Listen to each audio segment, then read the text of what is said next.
السلام علیکم، کیسے ہیں آپ سب لوگ؟ امید کرتی ہوں سب خیریت سے ہوں گے۔ مکمل ناول آپ کی خدمت میں حاضر ہے۔ اگر آپ میرے چینل پر نئے ہیں تو کائنڈلی چینل کو سبسکرائب کر کے کم لائک اور شیئر ضرور کیجیے۔ تو آئیے ناول کی طرف چلتے ہیں۔ گرمی تھی تو صحیح مگر حبس نہیں تھا۔ ہوا تھی اور خوشگوار تھی، پھر بھی سڑک پار کر کے ایک اور ذیلی سڑک پر آتے آتے اس کا چہرہ پسینے میں تر ہونے لگا تھا، جسے وہ بار بار پرفیومڈ ٹیشو سے تھپ تھپا رہی تھی۔ بلو جینس کی جیب میں غیر ارادی طور پر ہاتھ گھسیٹتے ہوئے اس نے خود کو ملامت کی کہ اس خطے میں آ کر اسے لباس کا درست انتخاب کرنا چاہیے۔ آدھی آستین کی ہلکی سی شرٹ کچھ غنیمت تھی، حالانکہ گرمی کچھ اتنی زیادہ تو نہیں تھی مگر اس کے لیے یہ بھی بہت تھی۔ سرد خطے کی سرمئی آنکھوں اور سنہری فائل بھورے بالوں والی گیت کے لیے کراچی کا یہ گرم موسم برداشت کرنا مشکل ہو رہا تھا۔ وہ جہاں سے آئی تھی وہاں خون جما دینے والی سردی، مسلسل ہونے والی برف باری اور اکثر رہنے والی دھند سے تنگ آ کر وہ ایسے ہی گرم سورج اور گرم موسم کی تمنا کرتی تھی، تو آج جب یہ تمنا پوری ہوئی تو اسے یہ بھی بری لگ رہی تھی۔ میرے فرینڈز ٹھیک کہتے ہیں کہ گیت تم کسی حال میں خوش نہیں رہتی ہو، اور ڈیڈ کہتے تھے کہ تم بہت نازک مزاج ہو، برداشت نہیں ہے تم میں۔ یکے بعد دیگرے قدم اٹھاتے ہوئے وہ دوسروں کے تبصروں کو آئینہ بنا کر اس میں اپنا آپ دیکھ رہی تھی۔ اس لائن میں کون سا گھر ہوگا جس کا گیٹ ڈارک براؤن ہو اور اس کے دائیں دیوار سے باہر بوگنویلیا کی بیل اپنے کاسنی پھولوں کے ساتھ لٹک رہی ہو، اور بائیں دیوار پر اوپر دیکھیں تو آم کے درخت کی شاخیں نظر آئیں گی، تھوڑی سی باہر آتی ہوئی، زیادہ تر اندر۔ بچپن سے اب تک اس نے اتنی بار یہ نقشہ سنا تھا کہ جزیات سمیت اسے حفظ ہو گیا تھا۔ ویسے اس کے پاس لکھا ہوا پتہ بھی تھا۔ اس نے ایک بار پھر جیب سے لفافہ نکال کر اس پہ لکھا نام اور پتہ پڑھا، مگر یہاں آ کر اسے معلوم ہوا کہ اس شہر کے اکثر گھروں پہ نیم پلیٹ لگانے کا رواج نہیں، اور نہ ہی گھر نمبر لکھنے کا۔ پوش علاقوں کے سوا محض نام اور پتے سے کسی کو ڈھونڈنا ایک مہم کے برابر ہے۔ تو آج گیت نے یہ مہم تقریباً سر کر ہی ڈالی۔ اس کے حساب سے، بلکہ ساری علامتوں کے حساب سے، گھر اسی لین پہ ہونا چاہیے۔ وہ 10-11 سال کا بچہ تھا، گیند اچھالتا ہوا جا رہا تھا۔ گیت نے اسے روکا۔ مسٹر ریاست احمد کا ہوم، ڈو یو نو؟ گیت اردو سمجھ لیتی تھی تھوڑی بہت اور بول لیتی تھی گزارے لائق۔ وہ سوالیہ نظروں سے بچے کو دیکھ رہی تھی جس نے چند لمحوں اس کے بتائے نام پر غور کر کے نفی میں سر ہلا دیا۔ آئی ڈونٹ نو میم۔ کیا بات ہے؟ سانولے سے رنگ کا ایک لمبا اور دبلا پتلا نوجوان سامنے گھر کا گیٹ کھول کر نکلا تھا۔ گیت نے پھر وہی فکرہ دہرایا جو بچے سے کہا تھا۔ تم کون ہو ان کی؟ لڑکے نے انگریزی کا سہارا لیا سوال پوچھنے کے لیے۔ کیا یہ بتانا ضروری ہے؟ گیت نے ناگواری سے اسے دیکھا۔ کیا ضروری ہے؟ اگر کوئی کسی کو ڈھونڈ رہا ہو تو اس کا کچھ لگتا بھی ہو۔ وہ محض ڈاکیہ بھی تو ہو سکتا ہے، یا پیغام رساں جس کے ذمے مکتوب علیہ کو محض مکتوب پہنچانا ہو، یا کوئی پیغام اور بس۔ گیت نے دل میں سوچا۔ پھر وہ اس نوجوان کی طرف متوجہ ہوئی جو کچھ کہہ رہا تھا۔ شاید یہ گھر، یہ اس نے اسی گیٹ کی طرف اشارہ کیا جہاں سے وہ نکلا تھا۔ یہ گیت نے اچھیمبے سے پہلے گھر، پھر اس نوجوان کو دیکھا۔ مجھے بتایا گیا تھا اس مکان کے احاطے میں آم کا درخت ہے، اور باہر سے نظر آنے والی بوگن ویلیا کی لٹکتی شاخیں، اور احاطے میں اندر امرود، پپیتا اور لیمو کے درخت تھے، کیاریاں جن میں ہرا دھنیا، پودینہ اور ہری مرچیں لگی ہوئی تھیں۔ نوجوان نے اس کی بات کاٹ کر کہا تھا۔ گیت نے ایک نظر اسے دیکھا جس کی سیاہ آنکھیں بھی اس کی زبان کی طرح بولتی ہوئی سی تھیں۔ کچھ کہے بغیر وہ کھلے گیٹ سے اندر داخل ہو گئی، اس کے پیچھے وہ نوجوان، پھر گیت اس کی رہنمائی میں چلتی ہوئی ایک چھوٹا سا برائے نام صحن، ایک برآمدہ اور 2 کمرے عبور کر کے تیسرے کمرے میں پہنچی۔ چھوٹی سی مسہری پر ایک نحیف سا وجود سکڑا سمٹا پڑا تھا۔ آہٹ سن کر ان کا سر اور آنکھیں دروازے کی طرف گھوم گئیں۔ کون ہے؟ ناکافی روشنی میں انہوں نے اپنے پوتے کے پہلو میں کھڑی لڑکی کو دیکھنے بلکہ پہچاننے کی کوشش کی اور ناکام رہی۔ لیورپول میں موجود ماریا احمد نے آپ کے لیے ایک خط اور ایک میسج دیا تھا۔ گیت نے اپنا تعارف کروائے بغیر، کسی تمہید کے بغیر اور بیٹھے بغیر سب سے پہلے وہ الفاظ ادا کیے جنہیں کب سے ذہن کی پوٹلی میں باندھ باندھ کر رکھ رہی تھی۔ کیا کہا ماریا نے؟ ان کے کمزور سے وجود میں ایک دم ہی کرنٹ دوڑ گیا تھا۔ وہ بیٹھنے کی کوشش کرنے لگے۔ نوجوان نے آگے بڑھ کر انہیں سہارا دیا۔ گیت 2 قدم آگے بڑھائی، ان کی اونچے پایوں والی مسہری کے ذرا قریب۔ انہوں نے مجھ سے کہا تھا کہ اگر ان کی موت میرے سامنے ہو اور وہ مرتے وقت کلمہ شہادت پڑھیں تو میں یہ بات آپ کو بتا دوں تو ڈیئر اولڈ مین، حالانکہ میں نہیں جانتی کہ آپ کون ہیں، مگر ایک پیغام پہنچانے کے اخلاقی ذمہ داری میں نے پوری کر دی ہے۔ ماریہ احمد نے مرنے سے پہلے کلمہ شہادت پڑھا تھا، عربی کے کچھ الفاظ میرے سامنے ادا کیے تھے، اور یہ خط۔ گیت نے اپنی انگریزی لفظوں کی آمیزش والی ٹوٹی پھوٹی اردو میں بات کرتے ہوئے اپنے کندھوں سے لٹکا بیگ اتارا اور اس میں سے ایک لفافہ نکال کر ان کی طرف بڑھایا۔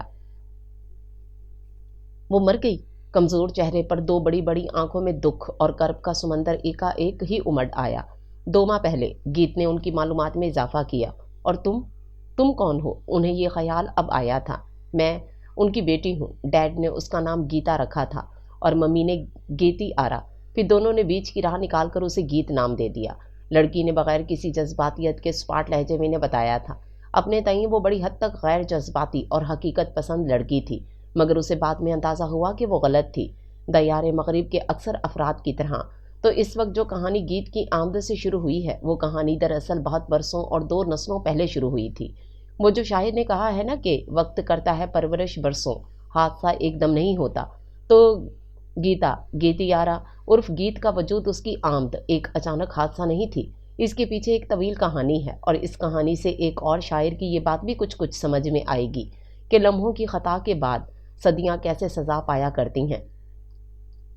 اس لڑکے کی کوئی کل سیدھی نہیں ہے۔ ریاست احمد کی والدہ اس کے بارے میں بڑی پختہ رائے رکھتی بھی تھیں اور اظہار بھی کرتی تھیں، جسے وہ ایک زوردار ہنسی میں اڑایا کرتا تھا۔ سن 75 میں تھا۔ وحید مراد کا ہیئر سٹائل ابھی مقبول تھا۔ ریاست اپنے گھنے بالوں کو اسی انداز سے ترشوا کر اب آئینے کے سامنے کھڑا تھا۔ ماتھے پر آدھے بال ترچھے انداز میں گرا کر اپنا جائزہ لیتے ہوئے اس نے محسوس کیا کہ وہ اگر وحید مراد کی طرح نہیں تو اس سے کچھ کم بھی نہیں تھا۔ اس کی سانولی رنگت پر بلا کی جاذبیت تھی اور کھڑے نکوش میں بے حد کشش۔ اپنے دراز قد کے ساتھ وہ محفل میں نمایاں ہی نظر آتا تھا۔ بی کام کے بعد نوکری اچھی مل گئی تھی۔ اس زمانے میں اتنی پڑھائی پر عموماً اچھی نوکری مل ہی جاتی تھی، اور سرکاری نوکری بھی ملنا کوئی جوئے شیر لانے کے مترادف نہیں تھا۔ تو ایک اچھی نوکری کے بعد گھر میں شادی بیاہ کی باتیں ہونے لگی تھیں۔ اگرچہ محلے کی ایک حسینہ پہ ریاست علی کا دل آیا ہوا تھا، مگر اماں کو وہ ایک آنکھ نہ بھائی۔ گوری رنگت کو انہوں نے پھیکا شلجم قرار دیا اور گداز زبان کو موٹاپے کی علامت۔ پھر ان کا خاندان الگ اور برادری الگ، اور تبھی نہ جانے کیا کیا اعتراضات کھڑے کر کے انہوں نے اتنی اونچی اور مضبوط دیوار بنائی کہ بیچارہ ریاست یہ دیوار پھلانگ ہی نہ سکا، اور خاموشی سے خالہ کی بیٹی کو بیاہ کر لے آیا، جو اس کی طرح ہی تھی، سانولی، پرکشش اور جامع زیب۔ اس نے ریاست احمد کو پہلے سال بیٹے کا تحفہ دیا اور گھر بھر کی لاڈلی بہو بن گئی، اور تھوڑی سی قدر ریاست احمد بھی کرنے لگا تھا۔ بیٹا گٹھنوں چلنے لگا جب ریاست احمد کی کاوشیں بار آور ثابت ہوئیں اور قسمت مہربان ہو گئی، یا پھر شاید دونوں ہی عواملوں، اس کے لندن جانے کی راہ ہموار ہو گئی۔ وہاں موجود اس کے کزن اور بڑے بھائی کی سی حیثیت رکھنے والے اعظم بھائی نے بھی اس کی خاصی مدد کی تھی۔ پھر ان وقتوں میں دیار مغرب میں جانا رہنا بسنا اتنا مشکل نہیں تھا، اور یہ رواج زور پکڑ رہا تھا۔ ریاست علی کی بیوی اور والدہ کو کچھ تحفظات تھے، مگر معاشی آسودگی کے خواب ان تحفظات پر غالب آ گئے۔ یوں وہ لندن آ گیا، اعظم بھائی کے پاس، جہاں وہ لانڈری میں کام کرتے تھے۔ اپنے ساتھ اسے بھی لگا لیا۔ ایک 5 اسٹار ہوٹل کی لانڈری میں صبح سے رات تک کام کر کے وہ 1 گھنٹہ سفر کر کے اپنے ٹھکانے آ جاتے، جہاں ایک مکان کے تہہ خانے میں ان دونوں سمیت 4 پاکستانی، 3 انڈین اور 3 ہی بنگالی تھے۔ ایک آئرش لڑکا بھی تھا جو اخبار کے دفتر میں نوکری کرتا تھا۔ اس کی ڈیوٹی تب شروع ہوتی تھی جب یہاں کے باقی سارے مکین اپنی اپنی نوکریاں نپٹا کر یا بھگتا کر واپس آتے تھے۔ الٹا سیدھا کچھ بھی کھا پی کر پیٹ بھرتے اور بے سود ہو کر اپنے میٹرس پر پڑ جاتے تاکہ صبح وقت پر بیدار ہو سکیں۔ 1 مہینہ جیسے تیسے ریاست علی نے نکال لیا۔ ہڈیوں کا گودا اور خون جما دینے والی سردی میں روزانہ علی الصبح اٹھ کر خود کو گرم کپڑوں، جرابوں، جوتوں، دستانوں اور ٹوپے میں ملفوف کر کے اعظم بھائی کے ساتھ نکل جاتا۔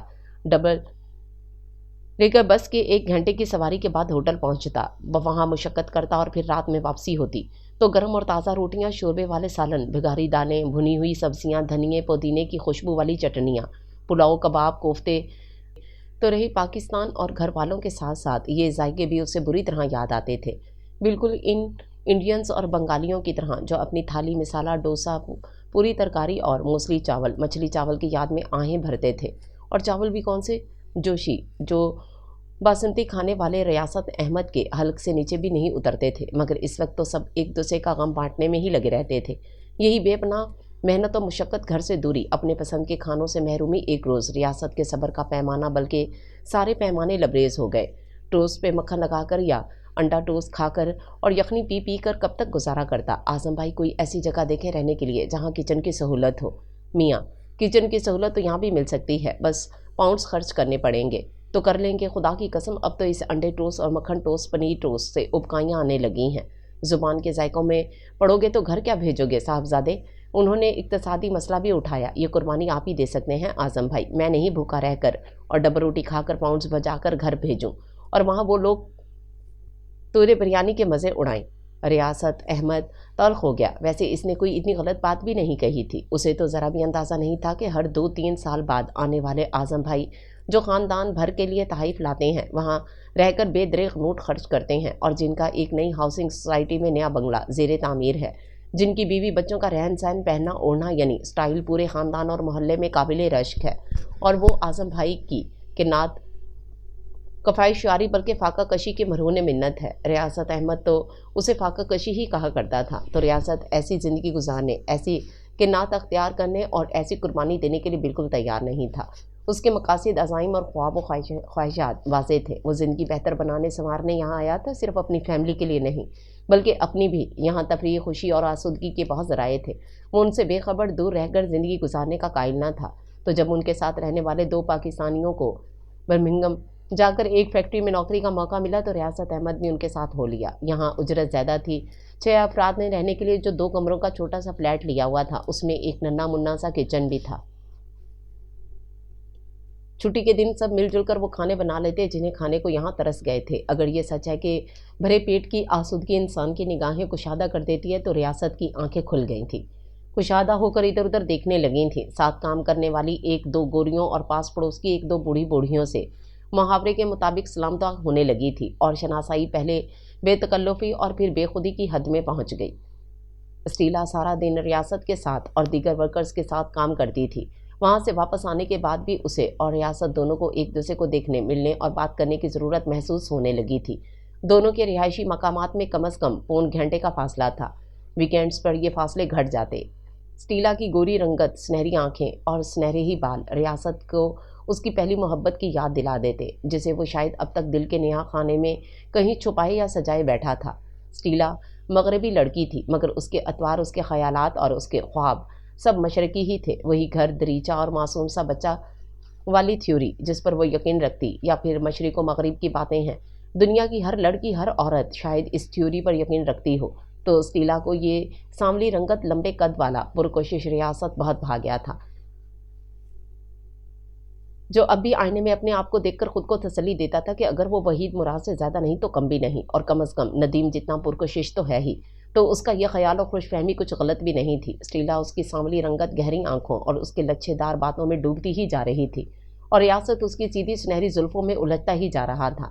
معاملہ پھیلتا چلا گیا، دونوں کے درمیان قربت گہری ہو رہی تھی، اور الفت کا دیا بھرپور روانی کے ساتھ بہنے لگا تھا۔ اور ایک دن جب ریاست کے شانوں پر سر رکھے اسٹیلا نے فرمائش کی کہ آؤ ہم دونوں شادی کر لیں، تو اچانک ہی اسے ریاست کو یاد آیا کہ وہ پاکستان سے آیا ہوا ایک محنت کش مزدور ہے، جس کی ایک بیوی اور ایک بچہ بھی ہے۔ مگر وہ لمحہ، وہ ایسا جذباتی لمحہ تھا کہ ریاست اس وقت ساری دنیا کو بھی فراموش کرنے کو تیار تھا۔ تو بیوی بچہ کیا شے تھے؟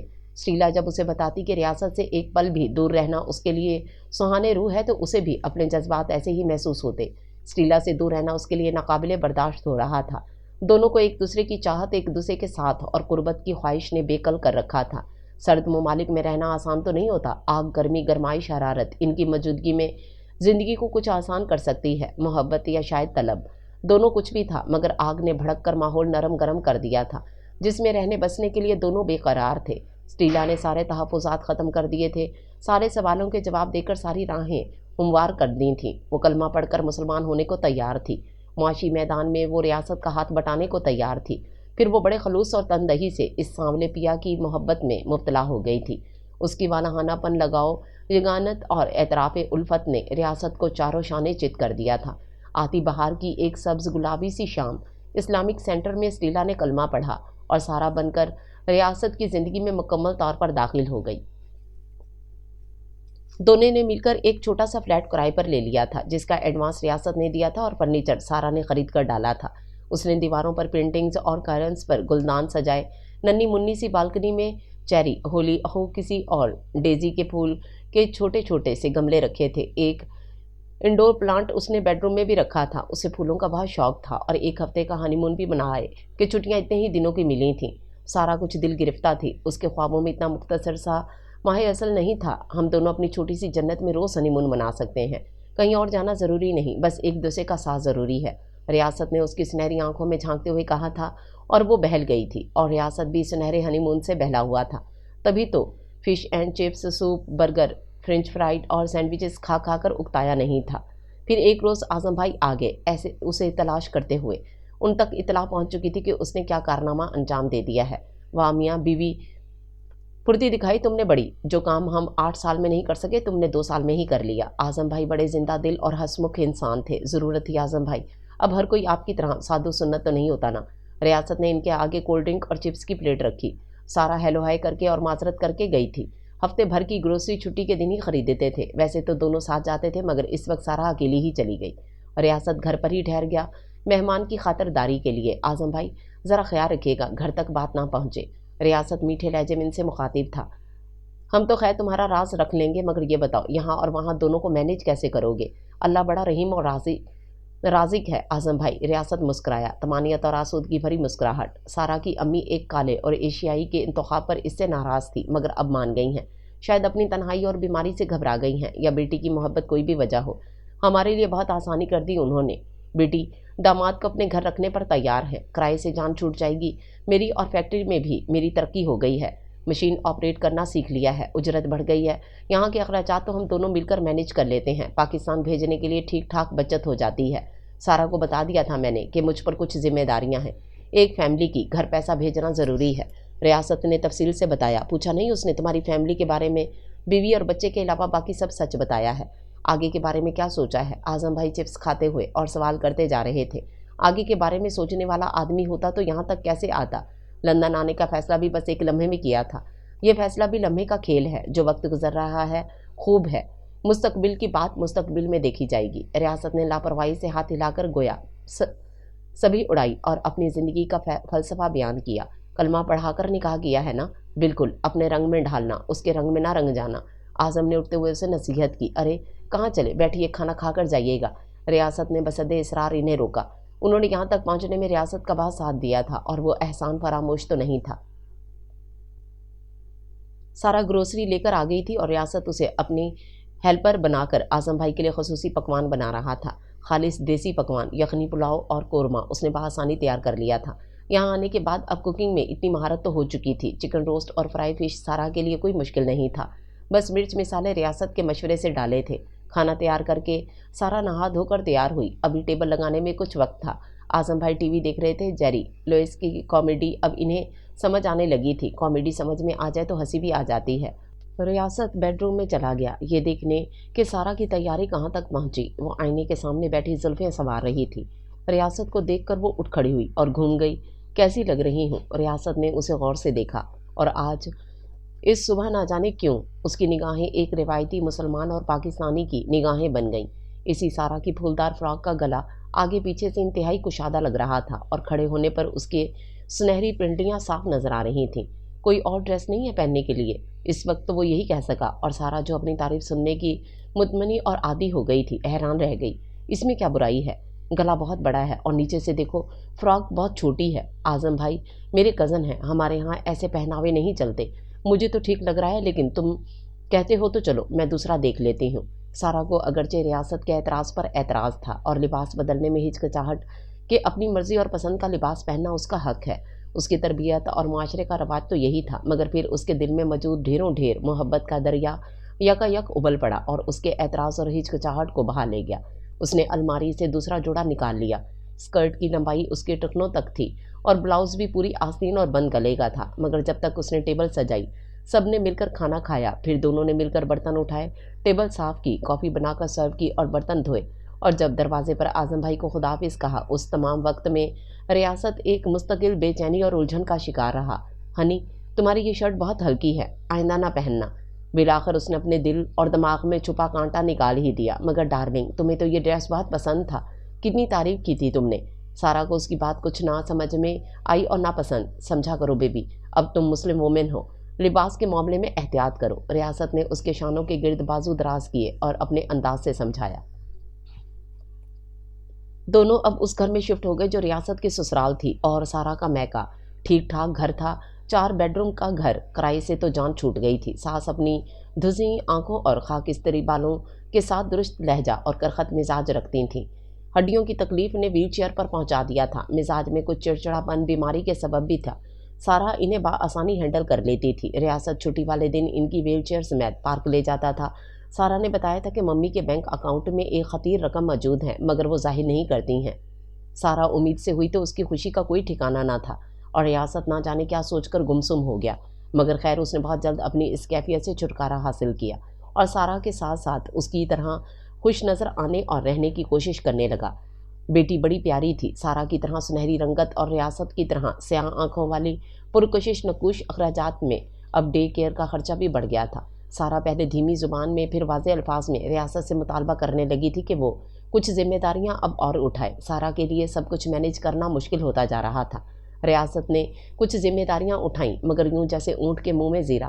پھر اس کی آئے دن کی تنقید اور اعتراضات۔ تم اسکارف کیوں نہیں پہنتی ہو؟ چھٹی کے دن وہ پھر سارا سے الجھ پڑا۔ وہ ماریا کے لیے کچھ شاپنگ کرنے جا رہی تھی۔ کیوں پہنوں؟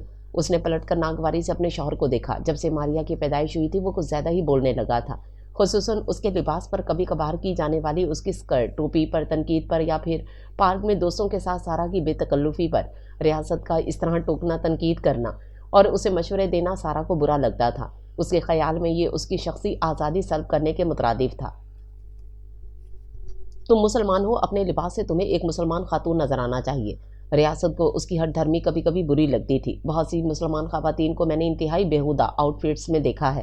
میں ان کی بات نہیں کر رہا، تمہاری بات کر رہا ہوں۔ ماریا جو کچھ سیکھے گی تم سے ہی سیکھے گی۔ ماں بننے کے بعد عورت کو بہت محتاط ہونا چاہیے۔ کیا سارا اسلام بس لباس میں ہی چھپا ہے؟ اور بائی دا وے، بچہ صرف ماں سے نہیں، ماں اور باپ دونوں سے سیکھتا ہے۔ سارا کھٹ کھٹ کرتی باہر چلی گئی۔ وہ ریاست سے محبت کرتی تھی، اس محبت میں کمی نہیں تھی، مگر جب وہ سارا پر اپنی مرضی ٹھونسنے کی کوشش کرتا، اپنے احکامات اس پر مسلط کرنے کی زبردستی کرتا، تو وہ پھر غصے سے اکھڑ جاتی۔ وہ کوئی شتر بے مہار نہیں تھی۔ ریاست کی خواہش پر اس نے مسجد جا جا کر نماز اور قرآن پڑھنا سیکھا تھا۔ گو کہ وہ باقاعدگی سے نہیں پڑھتی تھی، مگر کبھی کبھار پڑھ ہی لیتی تھی۔ خود ریاست کون سا نماز قرآن کا پابند تھا؟ جمعہ کے جمعہ مسجد جانے والوں میں سے تھا۔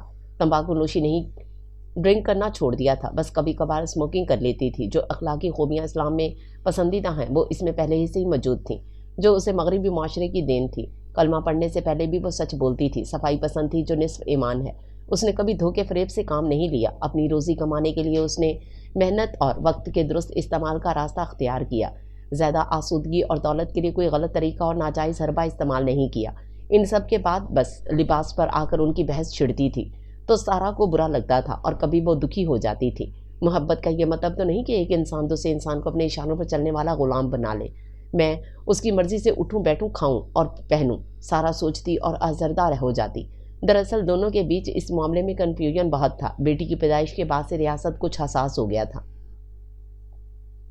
اسے ہر دم بیٹی کے مستقبل کے متعلق خدشات ستاتے رہتے۔ سارا کے لائف سٹائل میں وہ بیٹی کے مستقبل کی تصویر دیکھتا اور پریشان ہو جاتا۔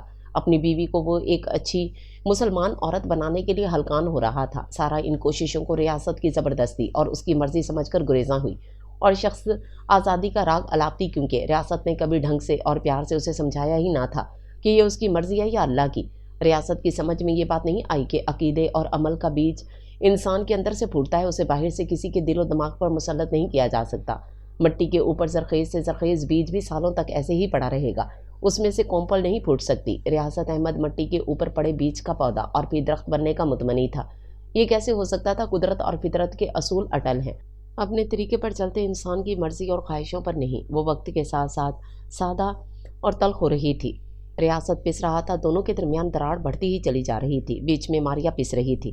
ریاست اپنی بیٹی کو قرآن اور نماز سیکھنے کے لیے قریبی مسجد بھیج رہا تھا۔ چھٹی کے دن اسے لے کر بیٹھ جاتا اور اسے وہ ساری اخلاقیات سکھاتا اور بتاتا جو پاکستانی معاشرے میں رائج تھیں۔ سارا کبھی خاموشی اختیار کرتی، کبھی بول پڑتی۔ یہ ابھی بہت چھوٹی ہے، اس پر اتنی سختیاں مت کرو، بچپن سے تو بہتر ہے۔ میری بیٹی कम से कम मेरी बात सुन लेती है, मान लेती है। रियासत अली अब भी कभी कभार तंज करने लगा था। तुम बहुत बदल गए हो। सारा ने उसे शिकायती नजरों से देखा। हालांकि रियासत अली अब नहीं बदला था, वो तो शुरू से ही ऐसा था। हाँ, बस कुछ अरसे के लिए उसने खुद पर मसनूई नकाब सा लगाया हुआ था। ऊपरी सताकारी अब उतरती जा रही थी, मगर सारा की आंखों पर अब भी उल्फत की पट्टी बंधी हुई थी। बस थोड़ी सी सुर्ख हो गई थी अधखली आंख से। ऐसा कुछ नजर आ जाता जो उसे नागवार गुजरता तो इजहार कर देती। कभी अपने भूले बसरे ख्वाबों को दिल में रक्सा देखती तो रियासत की कोई खराबी न लगती, इसमें कोई बुराई नज़र ना आती, वो अच्छा लगने लगता। और कभी ये ख्वाब सर पर ओढ़े उदास होते तो खुद भी दिल गिरफ्ता हो जाती। अजब एक आंख मचोली थी जिसमें शब रोज़ गुजर रहे थे। मारिया की 10वीं सालगिरह थी। वो रिबन गुब्बारे दिगर आराइशी अशिया आसपास फैलाए सिटिंग रूम सजाने में मगन थे, जहाँ केक कटना था। रियासत यही बर्थडे लिखा गुब्बारा फुला फुलाकर एक तरफ रख रहा था। मारिया चमकीले रिबन से फूल बनाने की कोशिश कर रही थी। मम्मी भी होती तो कितना खुश होती, मारिया को कितना चाहती थी। अपनी आधी जमा पूंजी तो उसके नाम कर गई थी। कॉफ़ी लेकर अंदर आई सारा को हर खुशी और गम के मौके पर मम्मी की याद ज़रूर आती थी। काम करने वाले मजदूर के लिए कॉफ़ी। उसने कॉफ़ी का मग रियासत की तरफ बढ़ाया। और मेरी बेटी भी तो मेहनत कर रही है, इसके लिए। रियासत ने गरम गरम खुशबूदार महक उड़ाती कॉफ़ी का मग हाथ में थाम लिया और उसे मुंह से लगाया। मेरी नहीं, हमारी। सारा ने सही कहते हुए चॉकलेट वाला हाथ बुलंद किया। हमारी बेटी के लिए चॉकलेट, उसने ऐलान किया। ऐन उसी वक्त इत्तलाई घंटी बजी और अगले ही लम्हे वो गुब्बारा ज़ोरदार आवाज़ के साथ फटा जो रियासत फुला रहा था। तीनों की बैक वक्त बहुत ज़ोर से चीख निकली थी। सबसे ज़्यादा मारिया थी, जो हंस हंस कर दोहरी हो रही थी। तुम अगला गुब्बारा फाड़ो, मैं देखती हूँ कौन है। मारिया की सहेलियाँ तो वक्त से पहले नहीं आ गईं। क्या वक्त दिया था तुमने इन्हें? सारा बैग वक्त बनते बोलते दरवाजे की तरफ बढ़ी और दरवाज़ा खुला और ठटक गई। यकीनन कोई एशियाई ही था। रियासत की तरह सांवला सलोना, लंबा दुबला पतला सा नौजवान, चेहरे पर कुछ घबराहट और कुछ थकन। रियासत अहमद यहीं रहते हैं? नई लहजे में उसकी अंग्रेज़ी बड़ी शस्ता थी। उसने जेब से एक तस्वीर भी निकाल कर सारा के सामने की। ओह, यकीनन रियासत यहीं रहता है। और आप? स्टीला का जवाब सुनकर नौवारिद के चेहरे की घबराहट और थकन एकदम ही गायब हो गई। वो मुस्कुरा दिया। 2 घंटे से रियासत भाई का घर ढूंढ रहा हूँ। सारे घर एक जैसे लगते हैं। बाय द वे, मेरा नाम मंसूर है। वो मेरे कज़न भी हैं और बहनोई भी। क्या वो मौजूद हैं? मैं उनसे मिलने आया हूँ। वो खामोश होकर मुंतज़िर निगाहों से सारा को देख रहा था, जिसे वो रियासत की लैंड लेडी समझा था। और सारा उसके फिक्रे पर अटक गई थी। कौन हो तुम? उसके कज़न और मेरी बहन के शौहर हैं वो, मंसूर ने वजाहत के साथ बताया। कब हुई शादी? सारा एकदम ही बहुत तेज़ आंधी की जद में आ गई थी। बरतानिया आने से पहले हुई थी। एक बेटा छोड़कर आए थे। अब माशाल्लाह 4 बच्चे हैं। मंसूर ने तो सुना था कि ब्रिटिश बहुत रूखे और सर्द मिजाज होते हैं, बिला ज़रूरत और बिला वजह बात करते हैं ना सवाल। मगर इस लैंड लेडी का मेहरबान लहजा और नरम रवैया उसे फर बोलने पर उकसा रहा था। वो कंधे पर पड़ा अपना बैग सीधा करने लगा था। उसने सारा का धुआं चेहरा देखा ही नहीं। हाँ, रियासत की आवाज़ ज़रूर सुनी। क्या बात है हनी? कौन है दरवाजे पे? वो खुद उठकर अंदर से यहाँ आ रहा था। तुम्हारा कज़न और साला। सारा सामने से हट गई। रियासत और मंसूर के मुकाबिल कोई आड़ ना थी। दोनों एक दूसरे के सामने थे। हैरान परेशान मंसूर, जो रियासत के बेतकल्लुफ़ अंदाज़े तखातिब पर गुड़बड़ाया हुआ सा था। रियासत अहमद के सर पर तो आसमान टूट पड़ा। मंसूर को यूं अचानक अपने घर में देखकर गुंग खड़ा, आंखें फाड़े वो मंसूर को देख रहा था, जैसे उसके सामने कोई भूत खड़ा हो। डैड, ये देखें, मैंने फूल बना लिया। खूबसूरत है ना? मारिया अंदर से दौड़ते हुई आकर रियासत के पास खड़ी हुई। रिबन से बनाया हुआ फूल उसने बाप की तरफ बढ़ाया। अंदर आओ मारिया। सारा मारिया का हाथ पकड़कर अंदर ले गई। ये सब क्या है रियासत भाई? रियासत अहमद के हलक से तो कोई आवाज़ निकली नहीं। नाचार मंसूर को ही पहल करना पड़ी, जो रियासत की शादी के वक्त बमुश्किल 9-10 साल का था। जहन और नसीब दोनों तेज़ थे। स्कॉलरशिप में तो लंदन पढ़ने आ गया। बहन ने कुछ सौगातें शौहर के लिए दी थीं और अपनी और बच्चों की ताज़ा तरीन तस्वीर भी। सरप्राइज़ देने के चक्कर में लंदन से बर्मिंघम एक तवील सफ़र करके आया और रियासत का घर भी ढूंढ लिया। और अब यहाँ भुंचिका खड़ा था। इधर आओ, मैं समझाता हूँ। मंसूर को लेकर वो बाहर आ गया। फिश एंड चिप्स का ऑर्डर देकर रियासत ने जो कहानी उसे सुनाई, उसका लबे लबाब यही था कि उसने जो कुछ भी किया वो एक मजबूरी थी। यहाँ की शहरियत हासिल करने के लिए, ज़िंदगी में सहूलतें और आसानियाँ हासिल करने के लिए पेपर मैरिज ज़रूरी है। तो मगर इस कागजी शादी में एक जीती जागती बच्ची कैसे आ गई? वो इस सवाल का जवाब ना दे सका, ना कोई वजाहत कर सका। मंसूर, खुदा के वास्ते पाकिस्तान में किसी से कुछ ना कहना। रियासत हद दर्जा बौखलाया हुआ था। एक बेबस नज़र उसने ठंडे होते फिश एंड चिप्स पर डाली, जिन्हें मंसूर ने छुआ तक ना था। कैसी कौन रियासत भाई, वो मेरी आपा हैं। मंसूर तो बिलबिला उठा। गुब्बारों, रिबन के फूलों और चमकदार आराइशी चीज़ों से सिटिंग रूम सजा हुआ था। लगभग 100 लगी मोमबत्ती सारा ने जलाई। मारिया ने फूंक मारकर मोमबत्ती बुझाई। उसके दोस्तों ने, सारा और रियासत ने तालियां बजाकर हैप्पी बर्थडे का गीत गाया। केक और डिनर खाकर सारे मेहमान रुखसत हो गए। मारिया ने सबके दिए हुए तहाइफ खोले। बाप की दी हुई डोल और डोल हाउस पर वो फौरन फरीकता हो गई थी। माँ ने पजल गेम दिया था, वो भी मारिया को बहुत अच्छा लगा। गुड़िया को पहलू में लेटाए वो सो गई। तब सारा रियासत से मुखातिब हुई। अपना सामान निकाल कर रख लो, कल इस घर में या घर के आसपास कहीं नजर ना आओ। इतनी सफाकी और अजनबियत उसकी आंखों में, चेहरे पे, लफ्ज़ों में और लहजे में थी कि रियासत की सारी जुर्म ज़ुबानी और खुद इत्तमादी मट्टी होकर बहने लगी। मेरी सारी दुनिया, कुल कायनात तो तुम दोनों हो। बड़ी मुश्किल से इसने बोलने की हिम्मत की। हम तुम्हारे कुछ नहीं है रियासत, ना तुम्हारी दुनिया ना कायनात। हम दोनों अलामत हैं बेवकूफ़ी की, इस अंधे एतबार की जो मुझसे सरजद हुए। मैं अब मज़ीद अहमकों की जन्नत में नहीं रह सकती। हालांकि उसने तहिया किया था इससे बिल्कुल भी बात ना करने का, सवाए घर से निकलने का हुक्म देने के, और उसने मुसम्मम इरादा किया था कि इतने बड़े धोखेबाज और अयार शख्स की तरफ देखेगी भी नहीं। और फिर ज़ख्मी लहजे में वो बोलती चली गई, इस अयार और मकार इंसान की आंखों में देखते हुए जिनसे उसे मोहब्बत हुई थी। वरना तुम्हें अपनी ज़रूरतें पूरी करनी थी, तुम सच कह देते मुझसे। हो सकता है मैं यूं भी रह लेती तुम्हारे साथ, फिर मैं ख्वाब नहीं देखती, ना ख्वाबों के साथ अपने घर और ज़िंदगी को सजाती। तुमने दुनिया का सबसे बड़ा जुल्म किया है मुझ पर। सारा के आंसू अंदर ही अंदर गिर रहे थे, उसके दिल में खून में शामिल हो रहे थे, रग रग में पैवस्त हो रहे थे। बड़ी बहादुरी से उसने इन आंसुओं को बाहर आने से रोका हुआ था, वरना वो कमज़ोर पड़ जाती इस शख्स के आगे जो अपनी गलती का एतराफ़ करते हुए उससे माफ़ी मांग रहा था, रो रहा था, गिड़गिड़ा रहा था। वो सारा से सवाल कर रहा था कि वो इतनी संगदिल कैसे हो सकती है। तुम मोहब्बत करती हो मुझसे। रियासत अपनी मोहब्बत का नहीं बल्कि सारा को खुद उसी की मोहब्बत का वासा दे रहा था, मगर तुमने तो कभी नहीं की। सारा के जख्म जख्म मुस्कुराहट उसके लबों पर ठहर गई। मैंने तुमसे हमेशा मोहब्बत की है सारा। मैं सच बोलने से डरता था कि कहीं तुम मुझे छोड़ ना दो।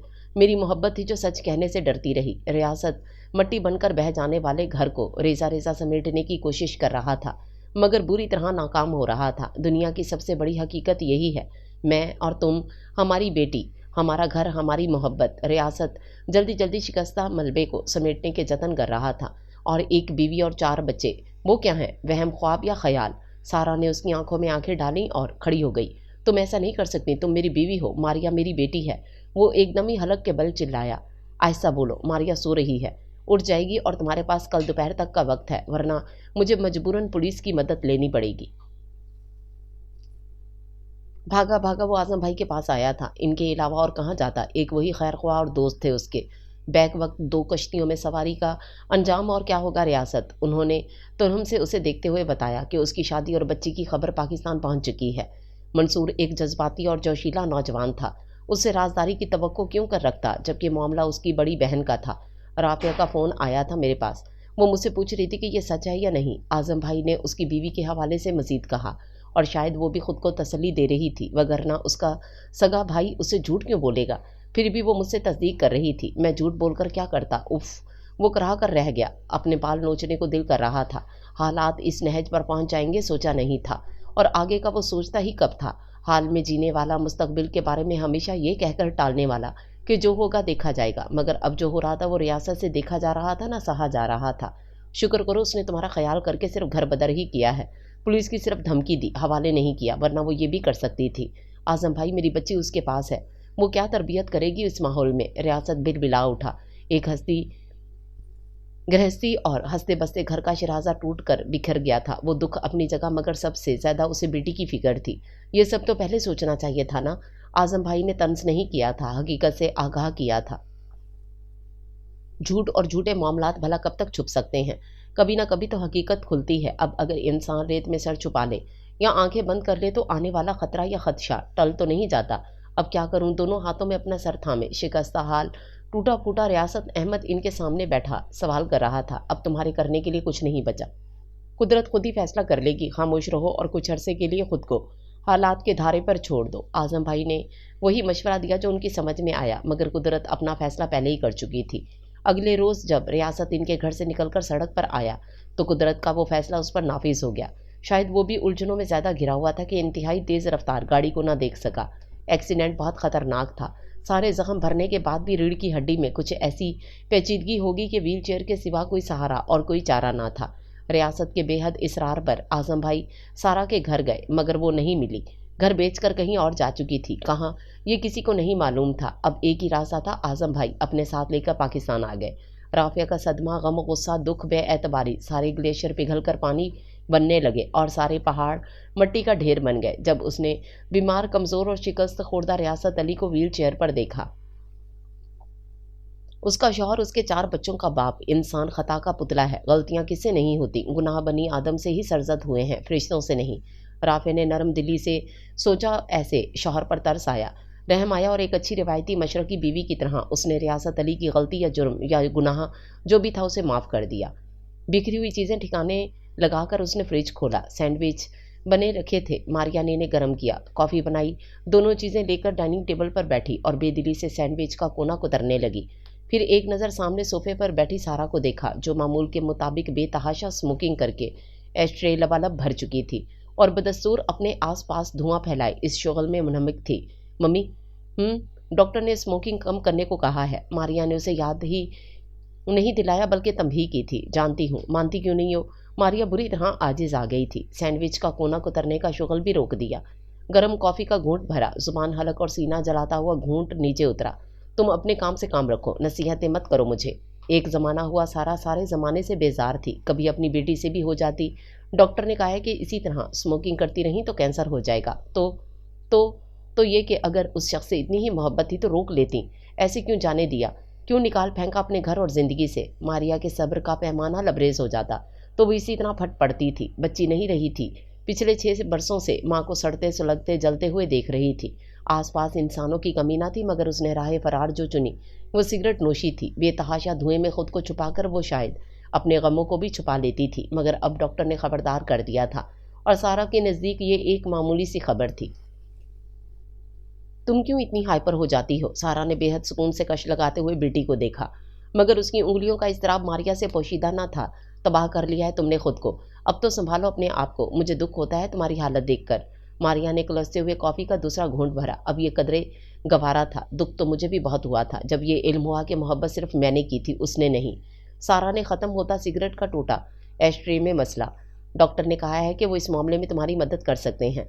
धीरे धीरे यह आदत बद ख़त्म हो सकती है तुम्हारी। मारिया ने उम्मीद भरी निगाहों से माँ को देखा। शट अप, मुझे कोई दिलचस्पी नहीं डॉक्टर से या उसके मशवरों से। सारा ने बेजारी से सर झटका। मुझे तुम्हारी ज़रूरत है मम्मी, मुझे मोहब्बत है तुमसे। मारिया गिड़गड़ाई। आए दिन की बहस बगैर किसी नतीजे के हासिल रहती थी, मगर फिर भी वो बाज नहीं आई थी।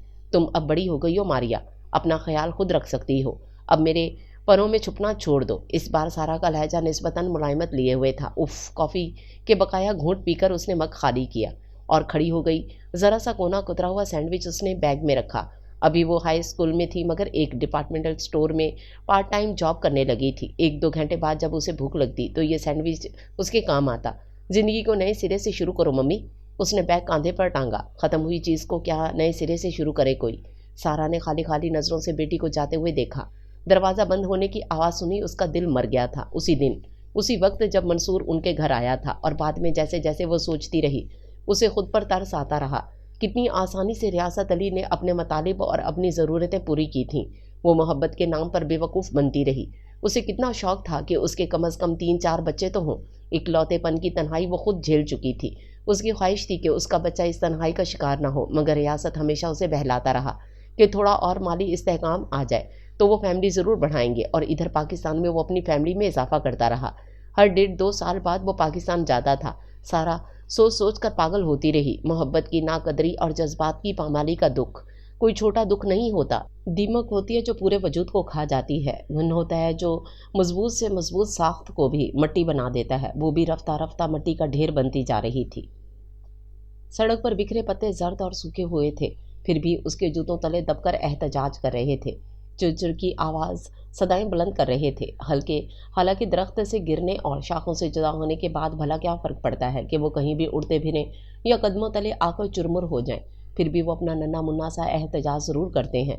कदमों तले रौंदे जाना किसी को भी अच्छा नहीं लगता, पत्तों को भी नहीं। अपने जूतों तले चिड़चिड़ की आवाज़ से बेखबर और बेनियाज सर झुकाए अपने रास्ते पर बल्कि एक नए रास्ते पर रवां थी जब किसी ने उसका बाजू पकड़कर एक तरफ घसीटा। वो मोटरसाइकिल जो उसे रौंद सकती थी बहुत तेजी से उसके बराबर से गुजरी थी। मारिया ने इस मोटरसाइकिल की तेज आवाज़ अब सुनी थी, फिर एक ऐसी आवाज़, तुम्हें इतनी बड़ी बाइक दिखाई नहीं दी? न इसकी आवाज़ सुनाई दी। अंधी हो, बहरी हो या नशे में हो? दुष्ट लहजे में वो पूछ रहा था। मारिया ने सर उठाकर उसकी तरफ देखा। झटके से खींचे जाने पर उसकी जैकेट का होड सर से पलटकर पीछे जा गिरा था। उसका बाजू अभी तक मजबूत गिरफ्त में था। हालांकि आज खिलाफ मामूल आसमान साफ था, मगर आंखों में धुंध की वजह से उसे बाइक दिखाई नहीं दी और अंदर इतना शोर मचा हुआ था कि बाहर की कोई आवाज़ सुनाई नहीं दी। रो क्यों रही हो? स्याह आंखों और स्याह बालों वाले इस खुश शक्ल नौजवान ने ठटक कर उसका बाजू छोड़ा। कुछ नहीं, मारिया ने अपने आंसू भरी आंखें और चेहरा हथेलियों से रगड़ा। मतलब कोई वजह नहीं रोने की, शौक है तुम्हें आंसू बहाने का। से आंखों में तमस्कर उभरा। मारिया तल्ख हो गई, फिर तल्ख हुई। मेरी माँ मर गई है, क्या ये वजह काफ़ी होगी रोने के लिए? वो सी आंखें चंद लम्हों तक मारिया को देखती रहीं। उसका रोया हुआ दिल आवेश चेहरा उल्टी सीधी खींचकर बांधी गई पोनी से बाहर निकलती थी जो कानों और गालों को आसपास झूल रही थीं। उसकी मखरूती उंगलियों वाले खूबसूरत हाथ जो अपनी आंखें और चेहरा साफ करके अब पहलू में गिर गए थे। वो जीन्स और जैकेट में मलबूस थी। क्या वाकई ये सच है जो तुमने अभी अभी कहा? क्या ऐसी बात कोई मजाक या झूठ में बोलता है? अच्छा ठीक है, तुम इधर आराम से बैठो, फिर बात करते हैं। नौजवान ने दोबारा उसका बाजू थामा, मगर इतनी एहतियात से जैसे कोई कांच की बनी नाजुक सी शय। मारिया को करीबी एक बेंच पर बिठाकर वो खुद भी वहीं बैठ गया। अब बताओ, शुरू से आखिर तक पूरी बात। मेरी माँ मर गई है, बस यही है शुरू से आखिर तक पूरी बात। मारिया के गले में फिर कुछ अटक रहा था। उसने बड़ी मुश्किल से खुद पर काबू पाया। किसी के जाने से ज़िंदगी ख़त्म नहीं होती। तुम्हारे लिए पूरी दुनिया मौजूद है, सारी खुशियाँ मुस्कुराहटें सब हैं। इनमें से अपना हिस्सा समेटो और इन आंसुओं को एक तरफ कर दो। वो लड़का अचानक ही बहुत मोतबर और बुर्दबार सा बन गया। आंसू एक तरफ करना आसान नहीं होता। मारिया ने अपनी भीगी पलकें उठाकर उसे जताया, मगर ये भी हकीकत थी कि अभी तक एक हफ्ता गुजरने पर भी उसे इस तरह तसल्ली नहीं दी थी किसी ने भी। इतना मुश्किल भी नहीं होता। लड़के ने उसकी बात से इत्तेफाक न करते हुए सर हिलाया और अपना हाथ उसकी तरफ बढ़ाया। वैसे मेरा नाम कबीर है और तुम? मैं मारिया हूँ, मारिया ने खुद को कहते सुना।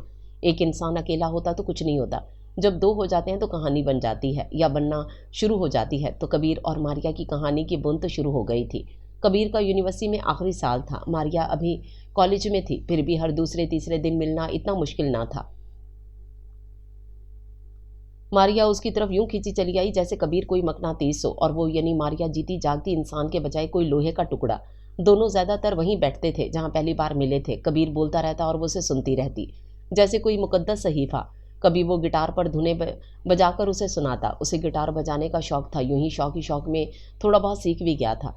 तो जब वो मुख्तलिफ मीठी और रसीली धुनें बजाता तो मारिया उसकी आर्टिस्टिक लंबी लंबी उंगलियों को गिटार की तारों पर मचलता देखती और इंतहाई नहमाक से इन तारों से निकलने वाली मौसीकी सुनती, जिनमें उसकी धड़कनों की ताल भी शामिल हो जाती थी।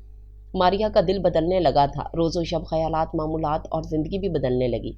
अब वो घर पर इतनी तन्हा और अकेली नहीं होती थी जितना कि पहले खुद को महसूस करती थी। अब कबीर का ख्याल, उसका एहसास मारिया के हमकदम रहने लगा था। तन्हाई को हमेशा रफ़ाकत की ज़रूरत होती है, चाहे वो रफ़ाकत असली हो या ख़याली। मारिया अकेली होती तो कबीर उसके ख़यालों में हमरा होता। मुलाकात होती तो उसकी हमराही में ख्वाब देखती रहती। 10 साल की उम्र तक मारिया ने माँ और बाप दोनों से भरपूर मोहब्बत और मुकम्मल तवज्जो हासिल की थी। रियासत अली के चले जाने के बाद वो बाप की तवज्जो और मोहब्बत से महरूम हुई और सारा अपनी बेटी से मोहब्बत करने के बावजूद भी उसका इजहार पहले की तरह ना कर सकीं। अपने गमों में डूब कर वो खुद से भी बेगानी हो गई थी। मारिया का क्या ख्याल करती? मारिया उसकी तवज्जो और उसके प्यार को तरस गई थी।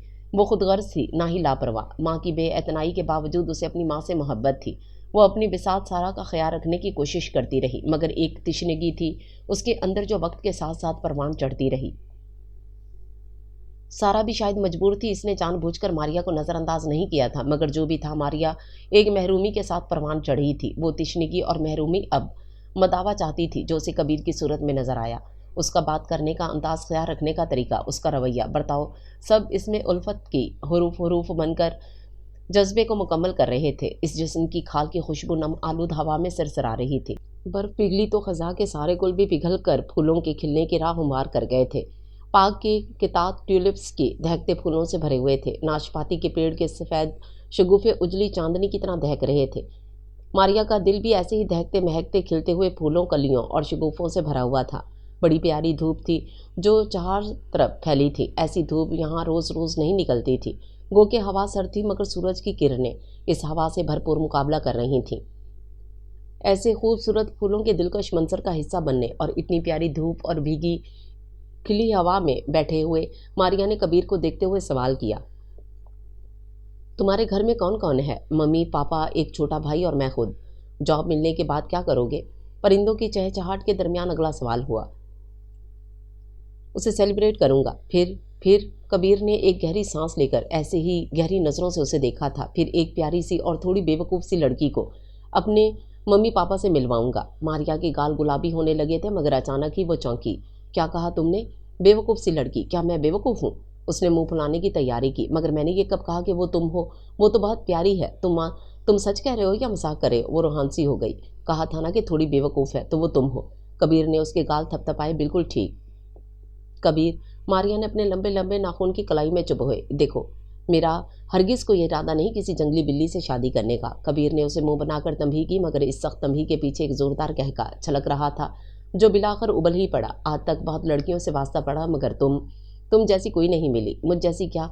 हसीन ज़हीन। मारिया ने मशकूक निगाहों से उसे देखा। तुम जैसी मतलब बस तुम ही जैसी। थोड़ी पागल, थोड़ी डफर, थोड़ी। कबीर का फिक्रा अधूरा ही रह गया। जंगली बिल्ली। सर पे नाखून बुरी तरह इसे नोच खसूट रहे थे। अब मैं तुमसे बिल्कुल भी बात नहीं करूंगी। बहुत ज़्यादा नाराज़गी वाला बड़ा सा मुंह फुलाकर मारिया ने ऐलान किया। काश तुम हमेशा इस अहद पर कायम रहो। जिंदगी कितनी हसीन हो जाएगी। कहकों की एक सीरीज थी जिसका आगाज़ हो चुका था। वो हंस हंस कर लूट-पुट हो रहा था और मारे गुस्से और बेबसी के मारिया के गुलाबी गाल और सुर्ख होते जा रहे थे जब वो अचानक ही उठ बैठा। I love you Maria, I love you very much. उसके हाथ थामे कबीर यकायक संजीदा हो गया।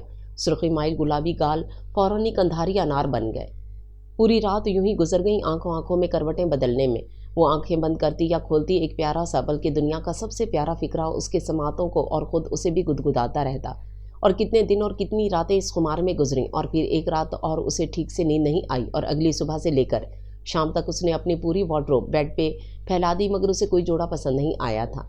आईने के सामने खड़े होकर दर्जनों हेयर स्टाइल बना लिए मगर समझ नहीं आ रहा था कि फाइनल क्या करे। तैयारी उफ सुबह से शाम हो गई। मिल जाने का वक्त करीब था मगर उसकी तैयारी वही तो मुकम्मल हो रही थी ना फाइनल। जोड़ा कैसा हो, हेयर स्टाइल, मेकअप, कौन सा अंदाज अख्तियार करे जो दुनिया की सबसे प्यारी सबसे हसीन लड़की बन जाए और वो उसे देखते ही पसंद कर लें। जिनसे मिलने जा रही है उसकी तमन्ना, बेताब तमन्ना में तलब आशिकी को घुर रही थी। आखिर ठहराओ, सुकून, इत्मीनान कहाँ से आए, कैसे आए? और इसी उधेड़बुन में बाकी बचा थोड़ा सा वक्त भी गुजर गया। कॉल बैल बजी। किसी रोबोट की तरह उसने दरवाज़ा खोला और किसी मुजरिम की तरह खड़ी हो गई। सर झुकाकर, तैयार हो तुम, चलें? कबीर की हैरत से फैली निगाहों ने पहले उसके कमरे का फैलावा देखा और फिर उसे देखा, फिर गौर से देखा। तुम तैयार नहीं हुई अब तक? वो इतनी बुलंद आवाज़ में बोला था जो बस चीखने के ही करीब थी। मेरी समझ में नहीं आ रहा मैं कैसे तैयार हूँ, वो मिनमिनाई। ओह, कबीर ने होंठ सिकेड़े। तुम पहले बता देती, मैं रिसर्च कर लेता कि आजकल हॉलीवुड के बड़े बड़े मेकअप आर्टिस्ट और हेयर स्टाइलिस्ट कौन हैं।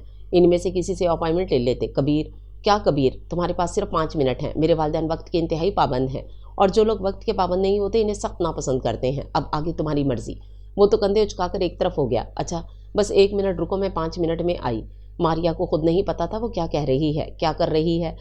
उसने अब इस बार आंखें बंद करके कपड़ों पर हाथ फेरा। जो हैंगर हाथ आया उसे लिए वहाँ से भागम भाग कपड़े बदल कर वो आई तो कबीर गाड़ी की चाबी हाथ में घुमा रहा था। आ जाओ, मैं गाड़ी स्टार्ट कर रहा हूँ। जितनी देर में इसने जूते पहने 3 बार हॉर्न बजा चुका था। लॉन्ग कोट और एक और स्कॉलर शोल्डर बैग में डालते हुए उसने बैग कंधे से लटकाया, घर लॉक किया और फ्रंट सीट पर बैठी तो वो 5वीं बार हॉर्न बजा रहा था। अब बस करो, मेरे ज़्यादातर पड़ोसी बड़े खड़ूस हैं। बूढ़े खुसट बात बात पर पुलिस बुला लेते हैं। मारिया ने उसे डराया। चलती गाड़ी में लिपस्टिक लगाने की ज़्यादा मशक तो नहीं थी, फिर भी लगा ही ली। बार बार आईना देखने पर मगर तसल्ली नहीं हो रही थी। देखो कबीर, ठीक लग रही हो ना? मेरी अम्मी को ये कलर जहर लगता है। क्या वाकई? मगर पापा जान देते हैं इस रंग पर। फिर क्या करूं? वो कन्फ्यूज़ हो गई। रहने दो, जो हुआ देखा जाएगा। कबीर ने एक बेचारगी की सर्द आह भरी जो दरअसल मारिया को भरती चाह रही थी। अपने सिल्की बालों में वो कंघा फेरती रही और बस यही करती रही क्योंकि इनमें लगाने के लिए कोई चीज़ उसके हैंडबैग से दस्तयाब ना हुई जो वैसे तो उम्र यार की जंबील बना रहता था मगर आज बकौल कबीर उसके दिमाग की तरह खाली था। तो जब तक कबीर का घर आया वो कंघा कर करके बेजार हो गई थी। सीधी मांग करके दोनों तरफ से बाल कानों के पीछे उड़स लिए और अपना दिल पक्का करने की कोशिश की। यूं भी मैं अच्छी लगती हूँ। परफ्यूम एक बार फिर स्प्रे करके नीचे उतर आई। कबीर उसे लेकर ड्राइंग रूम में आया और वहाँ बिठा दिया। वो बैठ गई, नर्वस होती रही और इंतज़ार करती रही। कबीर गायब था और उसके वालिदैन भी। तकरीबन 10 मिनट बाद वो वापस आया, मुंह में कुछ चबाते हुए सोफे पे बैठ गया। तुम्हारे वालिदैन वक्त के बहुत पाबंद हैं। मारिया ने ऐसी निगाहों से देखा जो नेटो कलाशनकोव के ब्रश जैसी ही होती है, अमल कर देने वाली, जान से मार देने वाली। आ रहे हैं, ये लो, चिल करो। उसने जीन्स की जेब से मूंगफली के दाने बरामद करके उसकी तरफ बढ़ाए। No thanks. नर्वस होकर दोनों हाथों की उंगलियां मरोड़ मरोड़ कर उसने गुलाबी से सुर्ख कर ली थीं। दरअसल अम्मी तैयार हो रही हैं, और जब मेरी अम्मी तैयार होती हैं ना तो वो कैलेंडर के सफ़ात बदल जाते हैं। उसकी बातों में ना आना लड़की, इसने तुम्हें नहीं हमें सरप्राइज़ दिया है। अपनी मम्मी को सोते से उठाया है, वो अभी आ रही हैं। दरमियाने कदों कामते के दुबले पतले से कबीर की तरह नहीं, वो अचानक ही अंदर आकर बोलना शुरू हो गए थे। मारिया की नर्वस और कमज़ोरी हेलो के जवाब में उन्होंने हाय कहा। उसे गौर से देखा, फिर मुस्कुरा दिए। शांत रहो, हम लोग इतने खौफनाक नहीं हैं जितना इस लड़के ने तुम्हें बताया होगा। वो बड़े नरम लहजे में उससे इधर उधर की बातें करने लगे। कबीर जाने कहाँ गायब हो गया था, मगर मारिया अब पुरसुकून थी। उसकी घबराहट कम होते होते बस अब ख़त्म ही हो चुकी थी। फिर मम्मी की आमद भी हो गई।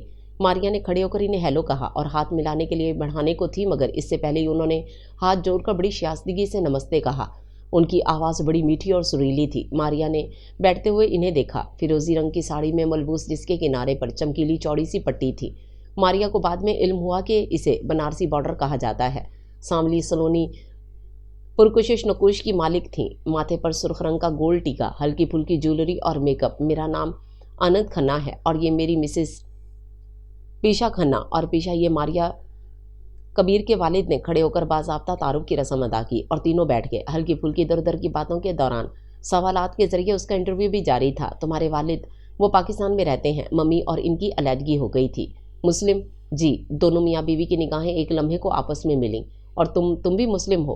पेशा खन्ना ने सरसराती आवाज़ में सवाल किया। मैं? मारिया ने हैरान होकर इन्हें देखा। वो कन्फ्यूज़ होने लगी थी। देखो, बात यह है कि यहाँ यानी मगरिब में मज़हब के बारे में सवाल करना बदतहजीबी और गैर शाइस्ता तर्ज अमल तस्वुर किया जाता है। इसे इंसान का निजी मामला करार दिया जाता है। मगर हमारे कल्चर में मज़हब के मामले में सवाल करना और जानना ज़रूरी, ख़ुसूसन जब शादी वगैरह का मामला हो। इसलिए ये सवाल तुमसे किया है। आनंद साहब ने बड़े स्वभाव और नरम लहजे में वजाहत की थी। दरअसल इस मौजू पर हमारी कभी बात नहीं हुई। खामोशी से उनकी गुफ्तगू सुनते कबीर ने पहली बार मुदाखलत की थी। मारिया की समझ में नहीं आ रहा था कि वो इस सवाल का क्या जवाब दे। 10 साल की उम्र तक वो मुसलमान थी। रियासत अली ने उसे नमाज सिखाई थी, कुरान पढ़वाया था, कलमे और दुआएं याद करवाई थीं। उसके जाते के बाद ऐसा ऐसा वो सब छूट गया था और अब पिछले कई बरसों से देखा जाए तो वो किसी मज़हब पर अमल नहीं कर रही थी।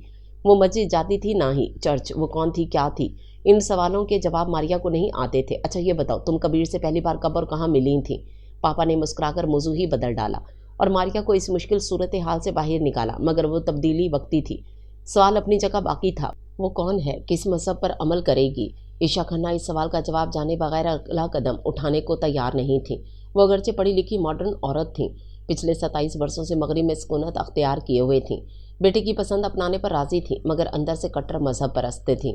उन्होंने बेटे से साफ कह दिया था, धर्म अहम है कबीर, इसके बगैर तुम अपनी मर्ज़ी चला सकते हो, मगर मेरी खुशी शामिल नहीं होगी इसमें। आप फिक्र ना करें मम्मी, कोई ना कोई रास्ता मैं निकाल ही लूँगा अपनी मर्ज़ी के साथ। मुझे आपकी खुशी भी अजीज़ है। कबीर शितर बेमुहार नहीं था। वालिदैन से मोहब्बत करने वाला, उनकी खुशियों का ख्याल करने वाला, होनहार और सादतमंद बेटा था अपनी जगह। मगर वो सिर्फ मारिया के साथ घर बसाने का ख्वाहिशमंद नहीं था, उसके साथ शादी करके अपनी फैमिली का हिस्सा बनाना चाहता था, जिसमें मरकज़ी और अहम अफराद उसके वालिदैन थे। मैं बात कर लूँगा मारिया से। माँ के कंधों पर हाथ रखकर उसने वादा किया था उनसे। मुश्किल ही है, मुसलमान अपना मज़हब नहीं बदलते, कोई एक आदि होता है जो ईशा ने अपने शौहर को मुखातिब करके तबसरा किया था और उसे अंदाज़ा नहीं था कि मारिया इन एक आद में शामिल हो जाएगी। जब कबीर ने उसके सामने ये मामला रखा तो उसने निगाह भरकर कबीर को देखा। कबीर, कई साल हो गए, मुझे खुद भी नहीं मालूम कि मेरा मज़हब क्या है, मगर मुझे ये अच्छी तरह मालूम है कि मेरी मोहब्बत क्या है। तुम अपने साथ जहाँ ले जाओगे मैं आंखें बंद करके चली जाऊँगी, चाहे वो कोई मस्जिद हो, चर्च हो या मंदिर। ईशा समेत किसी के एतराज़ में अब कोई वज़न आ रहा था। उसने कबीर के वालिदैन के लाए हुए सुर्ख बनारसी साड़ी और जेवरात पहनकर आग के गिर्द 7 फेरे लेकर अपनी मोहब्बत को साबित भी कर दिया था और हासिल भी कर लिया था। एक उबकाइयाँ ले लेकर वो बेहाल हो गई थी। कुछ खाया तो था नहीं, मुश्किल से 2-4 घूंट जूस पिया था, वही बाहर निकल आया। बेदम सी वॉश बेसन पर झुके झुके उसने नल खोला था। पानी की धार गिरते ही एक मेहरबान हाथ ने उसकी कमर सहलाई। तुम ठीक हो?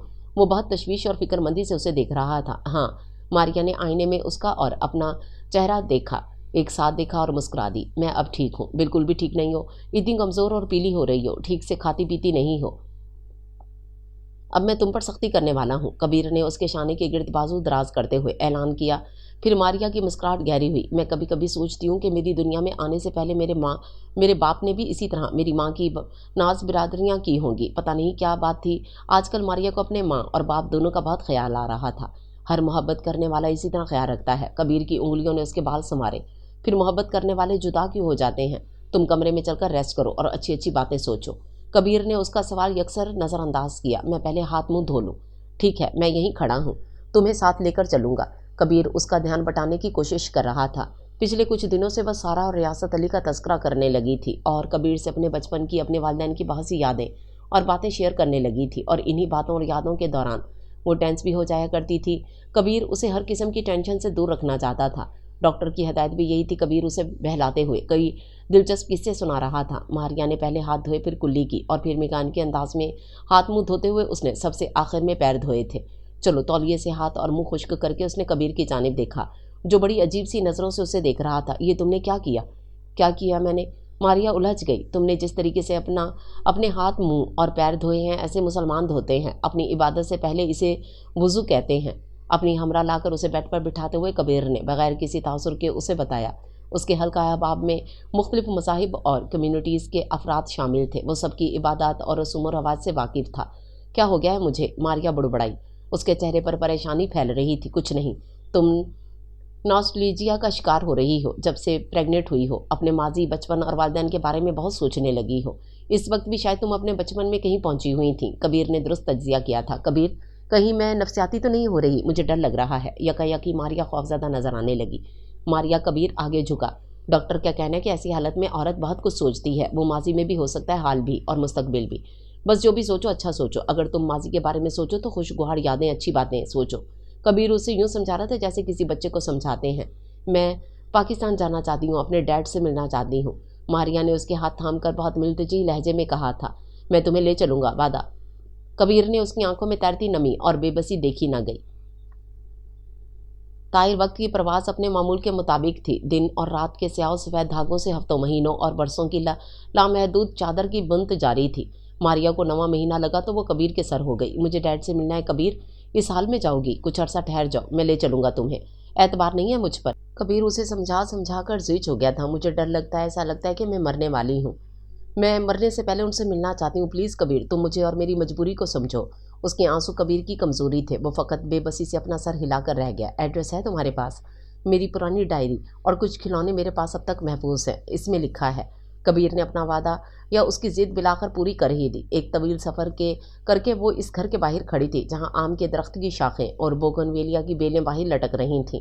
अंदर बड़े से सहन में वही फूल, क्यारियाँ और बेलें थीं। पेड़ थे जो रियासत अली उसे बताया करता था। बगैर देखे भी यहाँ का नक्शा उसे हिफ्ज़ था।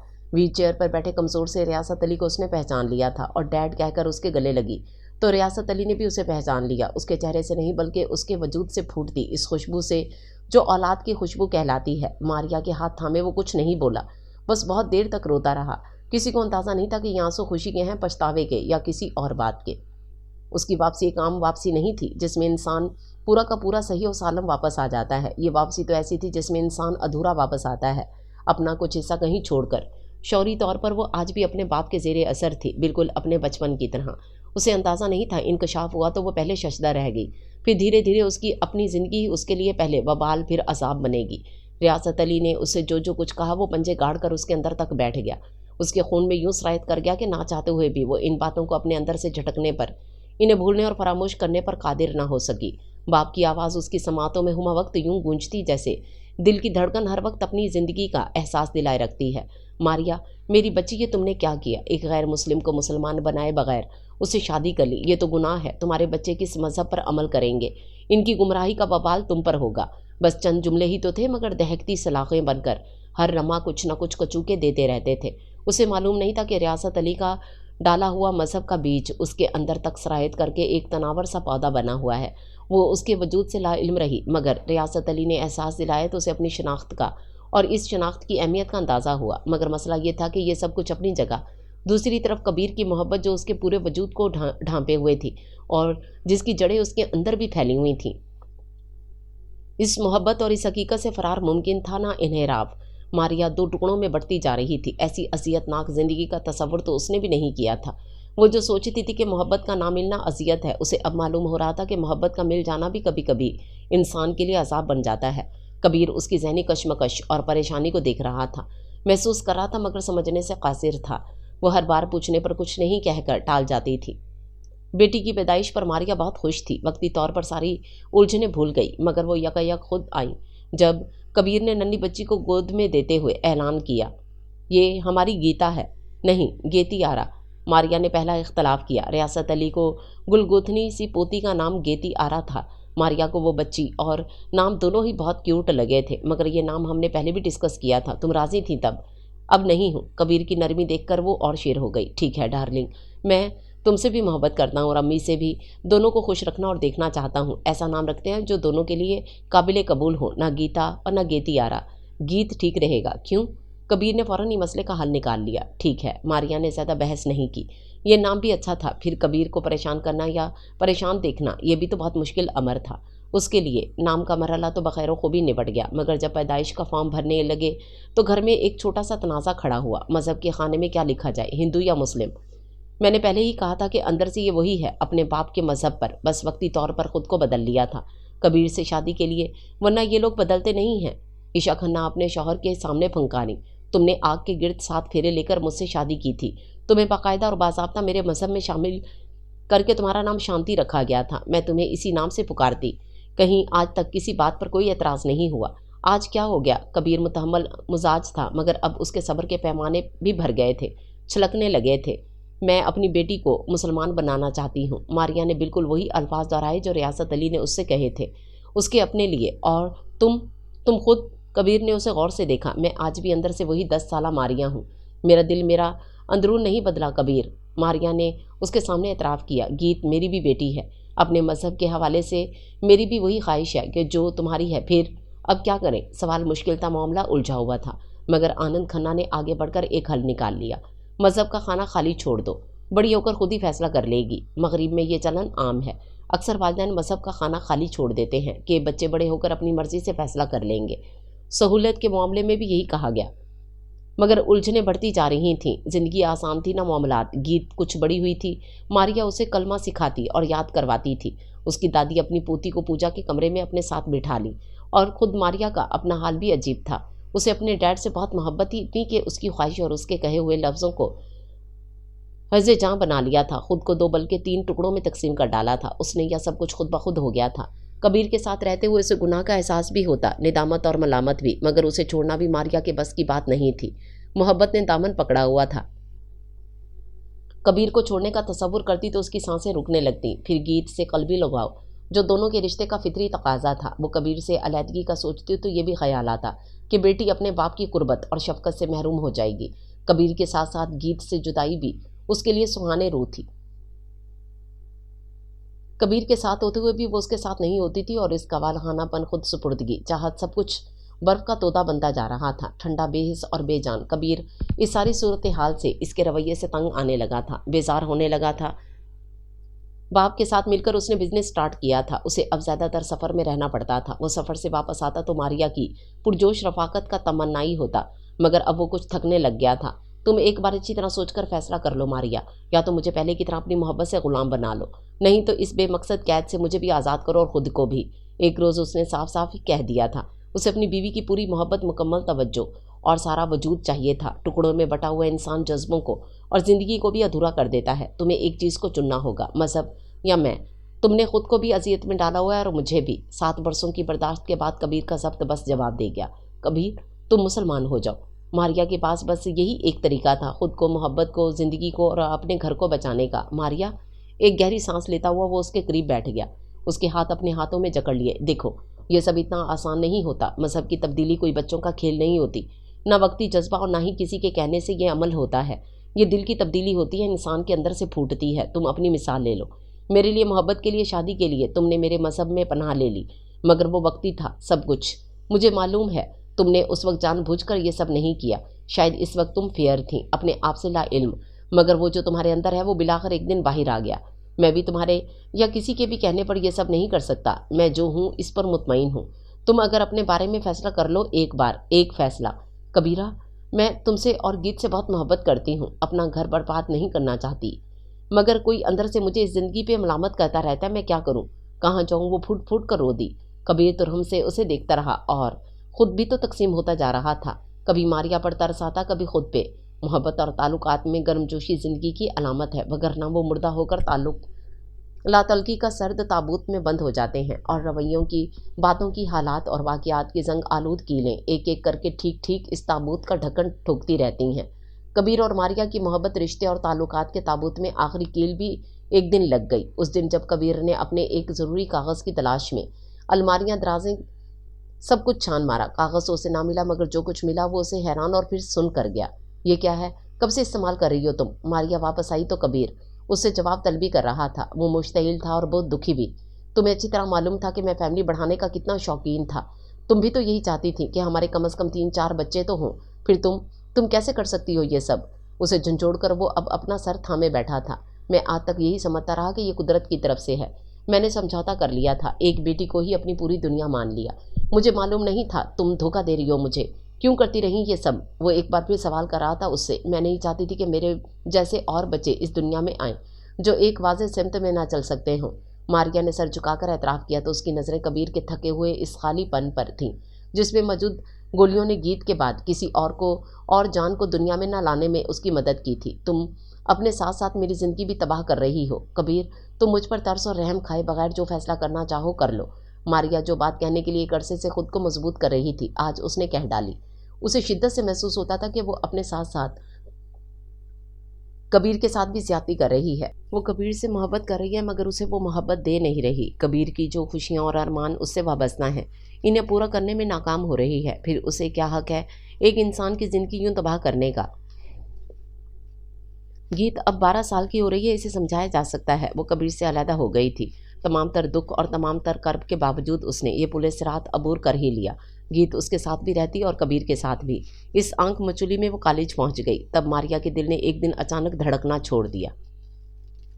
अगरचे वो अपनी दानस्त में फ़कत एक आधे घंटे की मेहमान बनकर यहाँ आई थी, मगर उसे अंदाज़ा नहीं था कि जो कुछ हम सोचते और समझते हैं वो अक्सर पूरा नहीं होता। वो 1 घंटा तकरीबन 3 घंटों पर मुहित हो गया था। पहले कोल्ड ड्रिंक से उसकी तवाज़ो की गई और फिर उसे इसरार करके खाने के लिए रोक लिया गया। हमारे यहाँ ये बहुत बुरा समझा जाता है कि खाने के वक्त कोई मेहमान आए और खाना खाए बगैर चला जाए। स्याह आँखों वाले इस लंबे से लड़के ने कहा, जिसका नाम उसे बाद में पता चला सैफ अहमद रियासत अली, उसे जी भर कर देखना और दिल भर के बातें करना चाहते थे, मगर उनकी सेहत और वक्त दोनों ही इजाज़त देने में हाइल थे। तुम मुझे मारिया के बारे में बताओ। क्या बताऊं उनके बारे में? आपने गुनाह सवाब की जिस सूली पर इन्हें टांग दिया था वो उसी पर मसलूब हो गई। गीत ने कंधे उचकाए हुए आधी और उर्दू आधी इंग्लिश में जवाब दिया। ये टूटी फूटी उर्दू उसने अपने एक पाकिस्तानी क्लास फेलो से सीखी थी। उसकी शादी में तो इनका पूरा ग्रुप आया था। क्या वो मुझसे नाराज़ थी? रियासत अली की बेचैन हुए। इतने अरसे बाद फिर से सारे ज़ख्मों के खरंड उतर रहे थे। इन्हें अजियत होने लगी। वो तो नाराज़ नहीं थी आपसे। मगर गीत ने कुर्सी पर बैठे बैठे आगे झुककर रियासत अली का बीमार, बूढ़ा और बेबस चेहरा देखा और कुछ कहते कहते रुक गई। मुझे इस शख्स पर क्यों तरस आ रहा है? वो झुंझलाई। मैं सिर्फ अपनी माँ की आखिरी ख्वाहिश पूरी करने यहाँ आई हूँ, वगरना यहाँ आने का मुझे कोई शौक़ नहीं था, गीत ने बताया। वो बार बार खुद को याद दिला रही थी कि उसे इस शख्स पर तरस आना चाहिए, ना रहम खाना चाहिए। उसने अपनी माँ को बहुत तकलीफ़ में देखा था। कबीर तो दूसरी शादी और 3 बच्चों के बाद फिर भी संभल गया था, बहल गया था, मगर मारिया जिस अनदेखी आग में जलकर खाक हुई थी, उसकी अजियत का अंदाज़ा गीत पूरी तरह लगा भी नहीं सकती थी। बस थोड़ा बहुत महसूस ही कर सकी थी। वो इस पूरी दास्तां से वाकिफ़ थी। मारिया के साथ उसने ज़्यादा वक्त गुजारा था। दूसरी शादी और फिर बच्चों के बाद कबीर का वक्त, तवज्जो, मोहब्बत, शफ़क़त सब तकसीम हो गया था, मगर फिर भी उसने अपनी सी पूरी कोशिश की थी गीत को साथ रखने की, उसका ख्याल करने की। गीत अपने बाप से तो दूर नहीं हुई थी, मगर इस घर और कबीर की फैमिली से ज़रूर दूर हो गई थी और मारिया के ज़्यादा करीब थी। अगरचे मारिया ने उसके सामने कभी रियासत अली की बुराई नहीं की थी, बस ये गीत की अपनी समझ, अकल और शऊर था कि वो जितना अपनी माँ की ज़िंदगी और मौत के बारे में सोचती, उसे सबसे ज़्यादा और सबसे बढ़कर रियासत अली के सिवा कोई कसूरवार नज़र ना आता था। پھر بھی جانے کیا بات تھی خون کی کشش والی، بات سچ ہے یا وہ اپنا دل سخت کرنے میں ناکام ہو رہی تھی؟ وہ ایک بوڑھے اور بیمار شخص سے زیادہ تلخ اور طنزیہ رویہ اختیار نہ کر سکی۔ اس کے پوچھے گئے چھوٹے چھوٹے سوالوں کے جوابات دے رہی تھی جب سیف احمد اندر آیا۔ کھانا لگ گیا ہے، مجھے بھوک نہیں ہے۔ اس نے پھر راہ فرار اختیار کی۔ تھوڑا سا کھا لو۔ ریاست علی کے لہجے میں اتنی لجاجت تھی کہ وہ بس اٹھی گئی۔ میز پر موجود سارے افراد کا تعارف بھی ہو گیا۔ صاف رنگت اور ترچھی آنکھوں والی خاتون اس کی امی تھیں، اور بہت گوری رنگت اور کھلے کھلے نقوش اور ویسے ہی سراپے کی مالک سیف کی بچی تھی۔ ان دونوں خواتین کی دو بچے بھی موجود تھے۔ پتہ نہیں کیا کیا نام بتائے تھے گیت نے خوش اخلاقی سے مسکراتے ہوئے۔ سب سے تعارف حاصل کیے تو کیا، بعد میں بھول گئی۔ بس ایک ہی نام یاد رہا جو گھر میں سب سے بڑا تھا، عمر میں بھی، قد میں بھی، اور جو ماریا کو اپنے ساتھ اندر لایا تھا۔ کچھ دیر اس سے باتیں کرتا رہا تھا، اور جب وہ واپس جانے کو کھڑی ہوئی تو وہ بھی کھڑا ہو گیا۔ بات سنو۔ باہر چھوٹے سے صحن میں سیف نے اسے روکا۔ تم جب تک یہاں ہو تو یہیں ٹھہر جاؤ۔ دادی کے پاس کیا کیمروں میں ہوں، میں اپنے گروپ کے ساتھ ہوں اور خوش ہوں۔ گیت نے ابرو جھکائے۔ دادی نے کہا تھا کہیں کہ ہاں، مگر وہ ایک رسمی سی دعوت تھی، یا پھر شاید وہ اپنا گلٹ کم کرنے کی کوشش کر رہے تھے۔ گیت نے اس کی بات کاٹی۔ وہ رسمی دعوت نہیں تھی، وہ دل سے چاہتے ہیں کہ تم ان کے پاس رک جاؤ۔ سیف میں اس کی نسبت تحمل ٹھہراؤ زیادہ تھا، مگر میں نہیں چاہتی، ٹکا سا جواب دے کر وہ آگے بڑھی۔ میں تمہیں چھوڑ آنا ہوں۔ سیف نے شاید مایوس ہو کر اسے پیشکش کی۔ میں رائڈ منگوا چکی ہوں، کینسل کر دو۔ تمہارے کہنے سے؟ اس نے مڑ کر سیدھا سیف کی آنکھوں میں جھانکا۔ نہیں، اپنی مرضی سے، وہ بہت پرسکون ہو کر جواب دے رہا تھا۔ چلو۔ چند لمحے سوچنے کے بعد اس نے کندھے اچکائے اور ان پر پڑا اپنا بیگ درست کیا اور آگے بڑھ گئی۔ یہ زندگی ہے جس کے بارے میں کہا جاتا ہے کہ کچھ نہیں معلوم کہ اگلے پل کیا ہو۔ گیت کو بھی معلوم نہیں تھا کہ جس جگہ وہ اپنی دانست میں محض کھڑے کھڑے جا رہی ہے، وہاں سے 4 گھنٹوں بعد واپس آئے گی، اور واپس بھی اسی طرح نہیں آئے گی جس طرح آئی تھی، یعنی اکیلی، بلکہ واپسی پر اس کی ہمراہ بے حد بولتی ہوئی سیاہ آنکھوں اور دراز قد کا مالک ایک لڑکا ہوگا، جو رشتے میں اس کا قریبی کزن مگر پھر بھی انجان اور اجنبی ہوگا۔ اور جب اجنبیت اور سرد مہری کی برف پگھلے گی تو اس کے اندر سے کیا برآمد ہو، کون جانے۔ قدرت کے کھیل نرالے ہیں، وہ آپ ہی جانے۔ ہر بھید انسان پر تو جوں کوئی بھید، کوئی حقیقت آشکار ہوتی ہے، وہ بس حیرانی ہوتا رہتا ہے۔ ہوٹل کی پارکنگ میں گاڑی سے اتر کر وہ کھڑکی میں جھکی۔ تم سے مل کر اور باتیں کر کے اچھا لگا سیف۔ وہ جہاں کی پروردہ تھی، وہاں کی باسی عموماً اپنے جذبات اور احساسات دھڑلے سے، صاف گوئی سے بیان کرنے کے عادی ہیں۔ وہ بھی ایسی ہی تھی۔ شکریہ۔ کیا میں کل لینے آؤں تمہیں؟ مجھے لگ رہا ہے کہ میں ہاں کہوں یا نہ۔ تم کل مجھے یہاں ملو گے۔ گیت کی تیز چمکدار آنکھیں سیف کے اندر تک اتر رہی تھیں۔ اتنی جلدی، اتنے قریب اور گہرائی سے جان لیا تم نے مجھے؟ میرا خیال ہے کہ یہاں کے لوگوں کی خاصیت ہے یہ زبردستی کرنا، منمانی کرنا، اپنی مرضی چلانے کی کوشش کرنا۔ سیف سے وہ شستہ انگریزی میں بات کر رہی تھی، آتے ہی ساری خصوصیات جان لی۔ سیف مسکرایا۔ آنے سے پہلے بھی جانتی تھی، مثلاً میں آدھی مشرقی ہوں، آدھی مغربی۔ بائی دا وے، اگر تم باتیں کرنے کے موڈ میں ہو تو میرے کمرے میں آ سکتے ہو۔ گیت کھڑکی چھوڑ کر سیدھی کھڑی ہو گئی تھی۔ میں کل آؤں گا۔ سیف نے گاڑی آگے بڑھا دی۔ چہرے کی مسکراہٹ اب سنجیدگی میں ڈھل گئی تھی۔ اگلی صبح، بہت صبح تو نہیں مگر 10 بجے سے پہلے وہ ہوٹل کی کشادہ لابی میں گیت کے سامنے بیٹھا تھا۔ تم اتنا اصرار کیوں کر رہے ہو؟ میرے 2-4 دن رہنے سے تمہاری دادی کو کیا فرق پڑے گا؟ کچھ دن میری مہمانداری کر کے ان کی ندامت یا شرمندگی دھل جائے گی، ختم ہو جائے گی۔ میں تو ویسے بھی اپنے گروپ کے ساتھ آئی ہوں۔ ہم اپنے دوست کی شادی انجوائے کریں گے، تمہارے شہر کی سیر کریں گے، اور پھر لاہور، اسلام آباد، پنڈی، مری اور شمالی علاقہ جات۔ ہمارا پورا منصوبہ تیار ہے، ہر دن کیلکولیٹڈ ہے، سارا بندوبست ہو چکا ہے۔ ان سب میں میرے لیے کہیں اور جانے اور رکنے کی کوئی گنجائش نہیں ہے۔ گیت نے ذرا تفصیل اور کچھ نرمی سے ہی اسے سمجھایا تھا، مگر اس نرمی کے پیچھے غیر محسوس سی سختی تھی۔ اس شہر کی سیریں میں کروا دوں گا تم سب کو، یہاں کی حیرت انگیز باتیں اور ہر دلچسپ مقامات، انوکھے لوگ۔ یقین کرو تم سب بہت انجوائے کرو گی، اور شادی کا بھی کوئی مسئلہ نہیں۔ جتنے دن تقریبات ہیں میں ذمہ داری سے تمہیں پک اینڈ ڈراپ کر دوں گا۔ سیف کی آنکھوں میں التجا کے رنگ واضح تھے۔ میری طرف سے معذرت کر لینا۔ گیت بالکل ہی کٹور بن گئی۔ وہ مرنے والے ہیں گیت، خدا کے واسطے ایک مرتے ہوئے شخص کو مزید تکلیف مت دو۔ تم سامنے ہوگی تو شاید سیف آگے جملہ مکمل نہ کر سکا۔ گیت کچھ کہے بغیر اپنی تیز نظروں سے اسے گھورتی رہی۔ ان کے گردے جواب دے چکے ہیں، وہ ڈائلیسس پر ہیں، زیادہ وقت نہیں ہے ان کے پاس، سیف نے دھیمی آواز میں بتایا تو اس کی نگاہیں گیت کی سرمئی آنکھوں سے الجھ رہی تھیں۔ تم چاہتے ہو میں ترس کھاؤں ان پر؟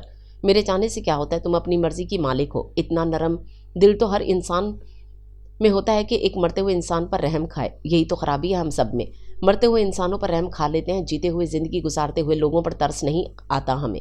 گیت نے اپنے مخصوص انداز میں ابرو چڑھائے۔ سیف کچھ نہ بولا، مگر اس کی سوالیہ نگاہیں گیت پر جمی تھیں، جس کے صاف شفاف چہرے پر الجھن تھی جو کسی نتیجے یا کسی فیصلے پر پہنچنے سے پہلے چہرے پر آ جاتی ہے۔ میں شام تک آ جاؤں گی۔ بالآخر فیصلہ ہو گیا، اور قدرت اپنے فیصلے انسانوں سے کروا لیتی ہے۔ ویسے یہ بھی ایک اور طلب بلکہ بحث طلب معاملہ ہے کہ قدرت اپنے فیصلے انسانوں سے کرواتی ہے یا وہ خود یہ فیصلے کرتے ہیں۔ آزادی اور خود مختاری کتنی ہے، کیسی ہے، کہاں تک ہے؟ سیف ان معاملات کو سوچتا تھا، غور کرتا تھا۔ گیت نے اب سوچنا شروع کیا تھا۔ شام کی سرمئی ردا سیاہ ہونے سے پہلے گیت گھر آ گئی تھی، بلیک ٹائٹس اور پینیٹڈ کرتی میں ملبوس۔ ایک مختصر سا سفری بیگ وہ ریاست علی کے کمرے میں موجود تھی۔ سیف انہیں 1 گھنٹہ پہلے ہی ڈائلیسس کروا کر ہسپتال سے گھر لایا تھا۔ شکریہ۔ سیف کی مسکراہٹ دھیمی مگر شکریہ بہت واضح تھا۔ اپنا شکریہ اپنے پاس رکھو، تمہارے لیے نہیں آئی۔ یہ گیت آ گئی تھی، بچھڑ گئی تھی، مگر برہم تھی، شاید اس لیے برہم تھی۔ جتنی بے رخی، بیگانگی بلکہ نفرت وہ سوچ کر اس ملک اور اس شہر میں آئی تھی، وہ سب کچھ دھواں بن کر تحلیل ہوتا جا رہا تھا۔ ہر گزرتے لمحے کی زندگی کسی نہ کسی تجربے سے نوازتی ہے۔ گیت کو بھی تجربہ ہو رہا تھا کہ کسی سے نفرت کا ارادہ کرنا یا اظہار کرنا آسان ہوتا ہے، اور سچ مچ نفرت کرنا اتنا آسان نہیں ہوتا۔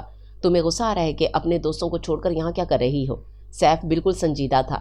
مذاق تو نہیں کیا تھا اس نے، مگر وہ تلخ ہو گئی۔ میرے چہرے پر لکھا ہے جو تم نے پڑھ لیا۔ مجھے چہرے پڑھنے نہیں آتے، بس مجھے محسوس ہوا کہ تم شاید اسی وجہ سے برہم ہو کہ یہاں آنا نہیں چاہتی تھیں، اور پھر بھی کیوں آ گئی؟ سیف کا چہرہ بھی سادہ تھا اور جواب بھی۔ کیا میرے لیے الگ کمرے کا بندوبست ہے یا یہیں رہنا پڑے گا؟ دونوں سہولتیں ہیں، جیسے تم پسند کرو۔ یہ تو سو رہے ہیں۔ گیت نے اپنی پسند یا مرضی بتانے کے بجائے ریاست علی کے خوابیدہ چہرے کو ایک نظر دیکھا۔ کچھ دیر میں جاگ جائیں گے، آؤ میں تمہارا کمرہ دکھا دیتا ہوں۔ گیت کو ساتھ لیے وہ صحن میں آیا اور سیڑھیاں چڑھنے لگا۔ تمہاری امی نے اس صحن کا جو نقشہ تمہارے سامنے کھینچا تھا وہ بھی حقیقت تھا۔ پھر جب مکینوں کی تعداد بڑھ گئی تو مزید کمروں کی ضرورت پڑی، تو لہٰذا اس بڑے سارے صحن میں بھی کیاریاں، پھولوں کے جھاڑ اور پھلوں کے درخت کاٹ کر یہاں تعمیرات کی گئی ہیں۔ سیڑھیاں چڑھ کر اوپر جاتے ہوئے وہ گیت کو بتا رہا تھا۔ اوپر کا پورا پورشن بنا ہوا تھا، کمرے، لاؤنج، کچن صاف ستھرا، نیا نکور۔ وہ ایک کمرے کے آگے رکا۔ یہ تمہارا کمرہ ہے۔ وہ دروازہ کھولنے لگا۔ ابھی رکے رہو۔ گیت نے اسے روکا اور سیڑھیوں کی طرف بڑھ گئی جو چھت پر جا رہی تھی۔ اس بار سیڑھیاں چڑھتے ہوئے گیت آگے تھی اور سیف اس کے پیچھے۔ اوپر کھلی چھت تھی، بہت بڑی۔ ایک طرف ایک کمرہ تھا یا شاید سٹور روم، اس کے ساتھ مختصر سا شیڈ تھا جس کے نیچے ایک تخت پڑا تھا، اور ان سب کے اوپر کھلا آسمان تھا، تاروں بھرا آسمان، سچ مچ کے ستارے چمکتے ہوئے۔ یہ آسمان اور یہ ستارے یہاں بھی ہیں۔ گیت نے ایک نظر آسمان کی طرف کی۔ تمہارے ساتھ چلتے ہوئے آگے ہوں گے۔ سیف تخت پر بیٹھ گیا اور اس سے کچھ دور، کچھ قریب گیت بھی بیٹھ گئی۔ میں نے کبھی سوچا نہیں تھا، وہ چند لمحوں کے لیے چپ ہوئی، کہ کبھی ایک رات کسی نئے شہر میں ایک انجان گھر کی چھت پر تاروں بھرے فلک کے نیچے بیٹھی ہوں گی۔ سیف نے اس کا جملہ مکمل کر دیا۔ تم نے اس نئے شہر اور انجان گھر کے ساتھ ایک اجنبی شخص کا ذکر کیوں نہیں کیا جو میرے ساتھ موجود ہے؟ تم اجنبی نہیں ہو، تمہارے لیے۔ سیف نے بات نرمی سے تصحیح کی۔ اگر مجھے علم ہوتا کہ فیس بک پر میرا پرانا دوست مجھے یہاں ملے گا ایک نئے رشتے، ایک نئے روپ میں، تو میں اس تعلق کو شروع سے پہلے ہی ختم کر دیتی۔ گیت نے وہ پرکشش سانولا چہرہ دیکھا پچھلے 1 سال سے جس کے ساتھ وہ رابطے میں تھی، اور اگرچہ یہ تعارف ابھی روگ نہیں بنا تھا اور نہ ہی یہ تعلق ابھی بوجھ بنا تھا، پھر بھی وہ خواہش تھی۔ تم جانتے تھے سب کچھ؟ پھر بھی ہاں، میں سب کچھ جانتا تھا، پھر بھی میں نے تم سے رابطہ کیا، اس لیے کہا کہ تمہیں معلوم کرنا چاہیے اور کون کون سے رشتے ہیں جو تم سے جڑے ہوئے ہیں۔ دادی اپنی بیٹی کے حوالے سے جتنی پیشمان تھے دادو، اور جتنا انہیں یاد کرتے تھے، میں جانتا ہوں ان کی سانس شاید تمہاری آمد میں ہی اٹکی ہوئی ہے۔ کیا ہوگا پیشمان ہونے سے؟ سارا نام کی عورت دنیا سے رخصت ہوئی، اور ماریا بھی۔ کیا فرق پڑا ریاست علی کو، سوائے اس کے کہ اس دنیا میں ایک کہانی اور چند کرداروں کا اضافہ ہو گیا؟ گیت نے سیف کی طرف دیکھا۔ اس کی آنکھوں میں ہلکی سی نمی جھلملا رہی تھی۔ میں جتنا غور کرتی ہوں اتنا ہی الجھتی جاتی ہوں۔ سارا اور ریاست علی کے ملنے سے جو کچھ بھی شروع ہوا، رشتہ، تعلق یا کہانی، وہ کیا تھی، کیوں تھی؟ میری اس بے سمت زندگی کا ذمہ دار کون ہے؟ میں اس سوال کا جواب حاصل کرنے میں شاید یہاں آئی تھی، مگر جواب نہیں ملا۔ میرے والدین نے مذہب کا خانہ خالی چھوڑ کر فیصلے کی ذمہ داری مجھ پر ڈال دی، اور تم سمجھتے ہو کہ یہ فیصلہ کرنا آسان ہے؟ گیت کے لیے اس وقت وہ ریاست علی کا پوتا سیف احمد نہیں، بلکہ اس کا وہ فیس بک فرینڈ تھا جس سے وہ اپنی بہت سی فیلنگز اور بہت سے معاملات شیئر کرتی تھی۔ یہ اس کی زندگی کا سب سے بڑا معاملہ، سب سے بڑا مسئلہ تھا۔ اتنی مشکل اور اتنی بھاری ذمہ داری کیسے اٹھاؤں میں؟ وہ مستقل بول رہی تھی۔ ڈیڈ ویسے تو لبرل بنتے ہیں، مگر چاہتے ہیں کہ میں ان کی پیروی کروں۔ ممی کی خواہش تھی کہ میں ان کے عقیدے کو فالو کروں، مجھے دونوں سے محبت ہے، ڈیڈ سے بھی ممی سے بھی، لیکن میں نے سوچا کہ اس معاملے میں مجھے اپنی عقل اور شعور استعمال کر کے پھر کوئی فیصلہ کرنا چاہیے۔ پھر سیف محویہ سے اسے سن رہا تھا۔ میری عقل اور میرا شعور کہتا ہے کہ خدا جو بھی ہے، جیسا بھی ہے، اکیلا ہے، ایک ہے۔ یہاں تک تو بات سمجھ میں آتی ہے۔ اس کے بعد پھر میں گیت نے پھر بات ادھوری چھوڑ دی۔ اپنا سمجھنا بھی ابھی کافی ہے، تمہارے لیے مزید سوچو گی تو خود ہی راستے کھلتے چلے جائیں گے۔ سیف نے اسے تسلی دی۔ تمہارے مشورے کا شکریہ، مگر تم اس لہجے میں بات نہ کیا کرو، مجھے اور ان نظروں سے نہ دیکھا کرو۔ وہ جزبز ہوئی۔ کیوں، تم ڈرتی ہو کیا؟ سیف اس کے اعتراض پر محفوظ ہو کر ہنسا تھا۔ ہاں، میں ڈرتی ہوں، کہانیوں کے دہرائے جانے سے ڈر لگتا ہے مجھے۔ گیت نے اس کی طرف دیکھے بغیر سامنے دیکھتے ہوئے اعتراف کیا۔ یہ کہانیاں تھوڑی ہوتی ہیں جو دہرائی جاتی ہیں، یہ تو محبت ہوتی ہے جو ہر بار دہرائی جاتی ہے۔ گیت پیاری۔ سیف اٹھ کھڑا ہوا۔ نیچے اتر کر جاتے ہوئے گیت نے اس کے کمرے کا دروازہ کھولا جو سیف نے اس کے لیے بتایا تھا۔ کچھ دیر وہاں کھڑی وہ سوتی رہی اور پھر نیچے آ گئی۔ ریاست علی اب بھی بے خبر تھے کہ ان کے پاس کون بیٹھا ہے، کس نے انہیں دیکھتے دیکھتے ان کا ہاتھ پکڑ کر پہلے اپنے رخساروں اور پھر ہونٹوں سے لگایا ہے۔ خون کی اپنی ایک کشش ہوتی ہے اور اس کی اپنی ایک مہک۔ گیت کو ریاست علی کے ہاتھ سے ماریا کے لمس کی خوشبو آ رہی تھی۔ میری ممی نے آپ سے بہت محبت کی ہے، آپ کی بہت باتیں کی ہیں مجھ سے۔ 10 سال کی یادیں اور باتیں کم نہیں ہوتی۔ میری ان سے محبت اور ان کی آپ سے عقیدت مجھے مجبور کر رہی ہے کہ میں اس ہاتھ کو اور اس لمس کو محترم جانوں۔ گیت کی آنکھیں نم ہونے لگی تھیں۔ انسان اتنا کمزور کیوں ہوتا ہے اور اتنا مجبور بھی کیوں؟ ریاست علی کا ہاتھ تھامے اس کے تصور میں سیف کا چہرہ ابھر رہا تھا۔ ماڈل موڈ سے باہر آتے ہی اس کی کمیونٹی شروع ہو گئی۔ یہ قائد اعظم انٹرنیشنل ایئرپورٹ ہے، اس سے تھوڑا آگے پرانا ایئرپورٹ ہے۔ سٹار گیٹ پر وہ حاجیوں کے کام آتا ہے۔ حج پر واضح وہیں سے جاتی ہیں، وہیں آتی ہیں۔ یہ ہم پاکستانیوں کی ایک خاص عادت کہہ لو یا ادا، نئی چیز آ جاتی ہے یا پھر بھی پرانی شے پھینکتے نہ ضائع کرتے ہیں، سینے سے لگا کر رکھتے ہیں کہ جانے کس کام آ جائے۔ طارق روڈ اور بہادر آباد کے بازار دکھاتا ہوا پھر سیدھے اس نے مزار قائد پر جا کر ہی دم لیا۔ سفید پرسکون مقبرہ دھوپ میں نگینے کی طرح چمک رہا تھا۔ گیت سمیت وہ 4 لڑکیاں تھیں اور 2 لڑکے۔ ان کی ستائشی نظریں سنگ مرمر کی منفرد بناوٹ پر پھسل رہی تھیں۔ کچھ دیر وہاں ٹھہر کر میوزیم اور دیگر جگہیں دیکھ کر سیلفیاں لیں اور پھر وہاں سے آگے بڑھے۔ اب یہ ایم اے جناح روڈ ہے، کبھی بند روڈ کہلاتا تھا۔ نمائش بند پہنچ کر سیف نے اعلان کیا، بندر روڈ، کتنا عجیب نام تھا۔ ایما ہنسی۔ عجیب نام تو ابھی میں نے بتایا ہی نہیں۔ یہاں مچھر کالونی ہے، گیدڑ کالونی ہے، خاموش کالونی ہے، یہاں کریلا سٹاپ بھی ہے، مستانہ چوک بھی ہے اور مکہ چوک بھی۔ سیف ایک ایک کر کے نام گنوا رہا تھا اور نام گنواتے گنواتے ریڈیو پاکستان کی گنبد والی عمارت آ گئی، جس کے برابر میں اردو بازار روڈ پار کر کے سامنے شوخ اورنج رنگ میں ایک عمارت چمک رہی تھی۔ آس پاس کی پرانی پھیکی پھیکی عمارتوں کے درمیان وہ الگ ہی لگ رہی تھی۔ یہ کوئی خاص جگہ ہے؟ ٹروڈا اور پیٹریشا کے خاص طور پر اسے غور سے دیکھا۔ جی، یہ تو اورنگزیب مارکیٹ ہے، پتہ نہیں کس نے مہربانی کی ہے جو یہ رنگ و روغن ہو گیا۔ اس کی دوسری منزل پر ان ڈائجسٹوں کا آفس ہے جو میری امی اور چچی پڑھتی ہیں۔ خواتین شعاع اور کرن، ایک بار آیا تھا میں یہاں چچی جان کا لکھا ہوا افسانہ دینے۔ سیف شروع ہو گیا، تمہاری چچی رائٹر ہیں؟ بن جائیں، اگر وہ افسانہ شائع ہو جاتا تو۔ اچھا یہ دیکھو، یہ ایس روڈ اور ڈاکٹر ادیب رضوی گردوں کا ہسپتال اور برابر میں سول ہسپتال، اور یہ سامنے جامعہ کلاتھ مارکیٹ۔ شاپنگ کرتی ہیں تم لوگوں؟ ہاں، ابھی نہیں۔ آدھوں کے سر ہاں میں ہلے تھے اور آدھوں کی زبان نہ میں۔ چھوڑو، میرے پاس بھی وقت نہیں ہے۔ سیف سیدھا آگے بڑھ گیا۔ یہاں پرانی عمارتیں نہیں ہیں تاج محل ٹائپ کی؟ فرینک نے بہت دیر میں سوال کیا تھا۔ وہ اپنی پچھلی چھٹیوں میں انڈیا کی سیر کر کے گیا تھا۔ اب جملہ حاضرین کو اپنے مشاہدات اور تجربات سے آگاہ کر رہا تھا۔ ارے وہاں جو کچھ بنا ہوا ہے، یہ تاج محل، شاہی قلعہ، بادشاہی مسجد اور اس طرح کی دوسری تعمیرات سب ہم نے ہی تو کی ہیں۔ سیف کا لہجہ تفاخر لیے ہوئے تھا۔ تم نے، یعنی پاکستان نے بنائی ہیں؟ وہ سب؟ ایما کچھ چکرا سی گئی۔ میرا مطلب ہے مغلوں نے بنائی تھی نا، مسلمان حکمرانوں نے۔ وہی سب کچھ لاہور میں بھی ہے جو تم نے دہلی میں دیکھا ہوگا، شاہی قلعہ، بادشاہی مسجد وغیرہ وغیرہ۔ یہاں کی قدیم تعمیرات کیا ہیں وہ دکھاؤ۔ ٹروڈا اکتا کر بولا، ہمارے سندھ میں 5000 سال پرانی تہذیب کے آثار ہیں۔ سیف کو ان کی اکتاہٹ بری لگی۔ کراچی میں ہیں وہ آثار؟ وہ تو سچ مچ اچھل پڑا، بس کراچی سے تھوڑا آگے ہیں، لاڑکانہ کے قریب، منجو دوڑوں کے کھنڈرات۔ سیف نے لاپرواہی سے جواب دیا، تم لوگ کہو تو وہاں کا پروگرام بنا لیتے ہیں، دکھا لاؤں گا تم سب کو۔ ابھی جہاں ہو وہاں کی بات کرو۔ گیت نے مداخلت کی، اچھا یہ لو، یہ ڈینسو ہال ہے، زرد پتھروں سے بنی مخصوص طرز تعمیر اور بناوٹ لیے اس عمارت کو سب نے دلچسپی سے دیکھا۔ یہ انگریزوں نے بنائی تھی، لائبریری تھی ان کی۔ یہ فیریئر ہال، نوکیلے مینار اور مخروطی چھت والی عمارت انگریز کی حکومت کا علمی مرکز تھی، خالق دنیا، جہاں مولانا محمد علی جوہر پہ مقدمہ چلایا گیا تھا۔ سندھ مدرسہ الاسلام کی محرابوں والی آن بان شان رکھتی عمارت قائد اعظم سمیت متعدد رہنماؤں اور مشہور شخصیات کو ابتدائی درس گاہ، کھود پوری پتھروں سے بنی Empress market, Merewether clock tower, church موہانا پیلس نام کا خوبصورت محل جو اب میوزیم ہے، اسٹاف فلیگ ہاؤس جہاں قائد اعظم رہے تھے۔ پھر سیف کی گاڑی کا رخ آئی چندریگر روڈ کی طرف ہوا۔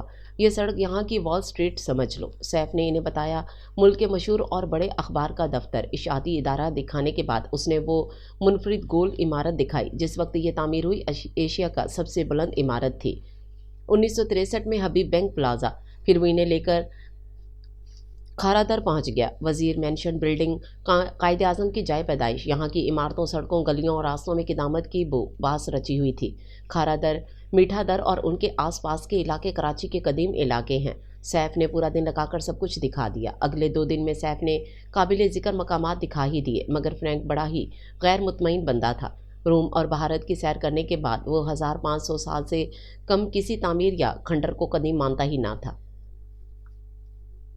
میرے پیارے بھائی، یہ جو میرا پیارا شہر کراچی آپ نے دیکھا، جہاں اب انسانوں، گاڑیوں اور مشینوں کی کثرت ہے، اب سے 250-300 سال پہلے مچھیروں کی چھوٹی سی بستی تھی۔ ہمارے مغل حکمران لاہور سے آگے بڑھے تو ٹھٹھا آگے رک گئے، شاہجہانی مسجد تعمیر کر کے واپس لوٹ گئے، یہاں تک نہ کوئی آیا اور نہ کسی نے کچھ بنایا۔ یہ تو خدا بھلا کرے، انگریزوں نے 1839 میں سندھ پر قبضہ پانچ کرنے کے بعد 1.5-2 درجن تعمیرات کر دی تھی، ورنہ تو 1947 کے بعد کی تعمیرات ہی پر گزارا کرنا پڑتا۔ ویسے ہمارے ہاں ہزاروں برس پرانی ایک شے ہے جسے تم یقیناً پسند کرو گے۔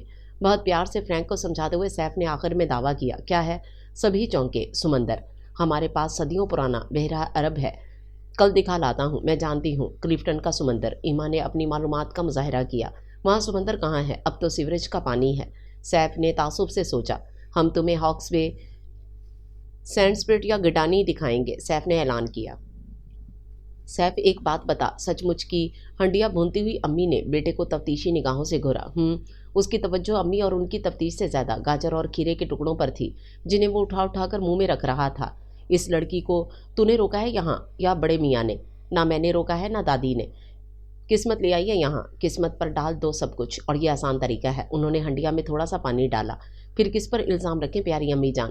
ہم پر تو بلا وجہ کی تہمت ہے۔ ڈوریاں تو کسی اور کے ہاتھ میں ہیں، وہ اپنی مرضی سے ہلاتا رہتا ہے۔ سیف، یہ کتابی زبان میرے سامنے نہ استعمال کیا کر، مجھے الجھن ہوتی ہے ان مشکل باتوں سے۔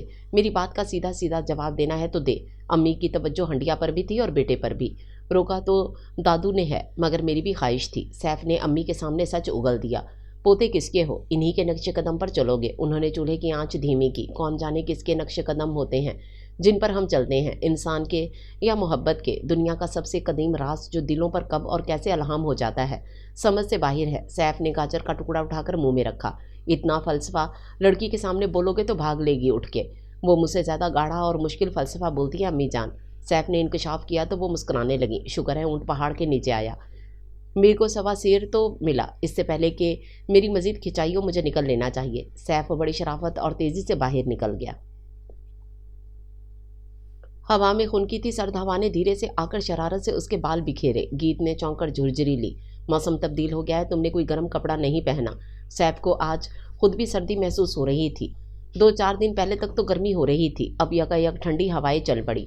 گیت نے اپنے بال سمیٹ کر ایک طرف کیے، ایسے بے اختیار اپنا پہلا دن یاد آیا جب وہ اس گھر میں آئی تھی۔ کراچی کا موسم ایسے ہی بدلتا ہے، صبح کچھ، دوپہر میں کچھ اور شام میں کچھ اور۔ سیف نے مسکرا کر اسے دیکھا۔ لوگ بھی ایسے ہی ہوں گے یہاں کے؟ گیت نے اس پر چوٹ کی۔ کم از کم میں تو نہیں ہوں۔ سیف نے اٹھ کر اپنی جیکٹ اتاری اور اس کے شانوں پر ڈال دی۔ اسے ٹھیک سے پہن لو، تمہیں ٹھنڈ نہ لگ جائے۔ میں بہت ٹھنڈے مقام سے آئی ہوں، یہ ذرا سی سرد ہوا میرا کچھ زیادہ نہیں بگاڑ سکتی۔ گیت نے بولتے بولتے ایک زوردار چھینک ماری تھی۔ کہتے نہیں ہو، ہوا کسی کو اپنی منمانی کرتی ہے۔ اپنی منمانی تو میں بالکل بھی نہیں کرنا چاہتی۔ گیت نے رخ موڑ کر اسے دیکھا۔ کیسے لگ رہے ہو تم کلین شیو ہو کر، بالکل چھلے ہوئے مرغے۔ اچھا، اور پہلے کون سا مرغا لگتا تھا؟ سیف کو اپنی شان میں کی گئی یہ گستاخی کچھ زیادہ پسند نہیں آئی۔ تھوڑا سا بھنا گیا۔ کچھ معقول قسم کے مرغے لگتے تھے۔ مجھے دھوکہ دینے کے لیے تم نے یہ شیو کی تھی نا؟ میں سچ مچ تمہیں پہچان نہیں سکتی۔ दरअसल तुम्हारे जहन में कहीं ये खदशा मौजूद नहीं था कि तुम्हारा दोस्त तुम्हें इस घर में मिलेगा, इसलिए भी तुमने ज़्यादा रुझान नहीं दिया मुझ पर। शायद गीत कुछ बोलने लगी थी कि दूसरी छींक आ गई। देखो, या तो तुम ये जैकेट पहनो या नीचे चलो, यहाँ बैठना अच्छा लग रहा है, मैं ये जैकेट पहन लेती हूँ। गीत ने दूसरा ऑप्शन कबूल करते हुए जैकेट पहन ली। ये भी पहनो। जैकेट का हुड सैफ ने उसके सर पर रखा। सैफ, गीत ने उसकी आंखों में देखा। मोहब्बत करने की कोशिश मत करना। ये तलकीन मुझे कर रही हो या खुद को? वो बेअख्तियार हंसा था। तुम्हें? उसके यूं हंसने पर गीत के चेहरे पर खफगी सज गई। तुम्हें लगता है कि मैं तुम्हारा इतना फर्माबरदार हूँ? तुम्हें अकल से काम लेना चाहिए, हमारे कौमी शायर ने मना किया है। सैफ ने मज़े से जवाब दिया। क्या मतलब?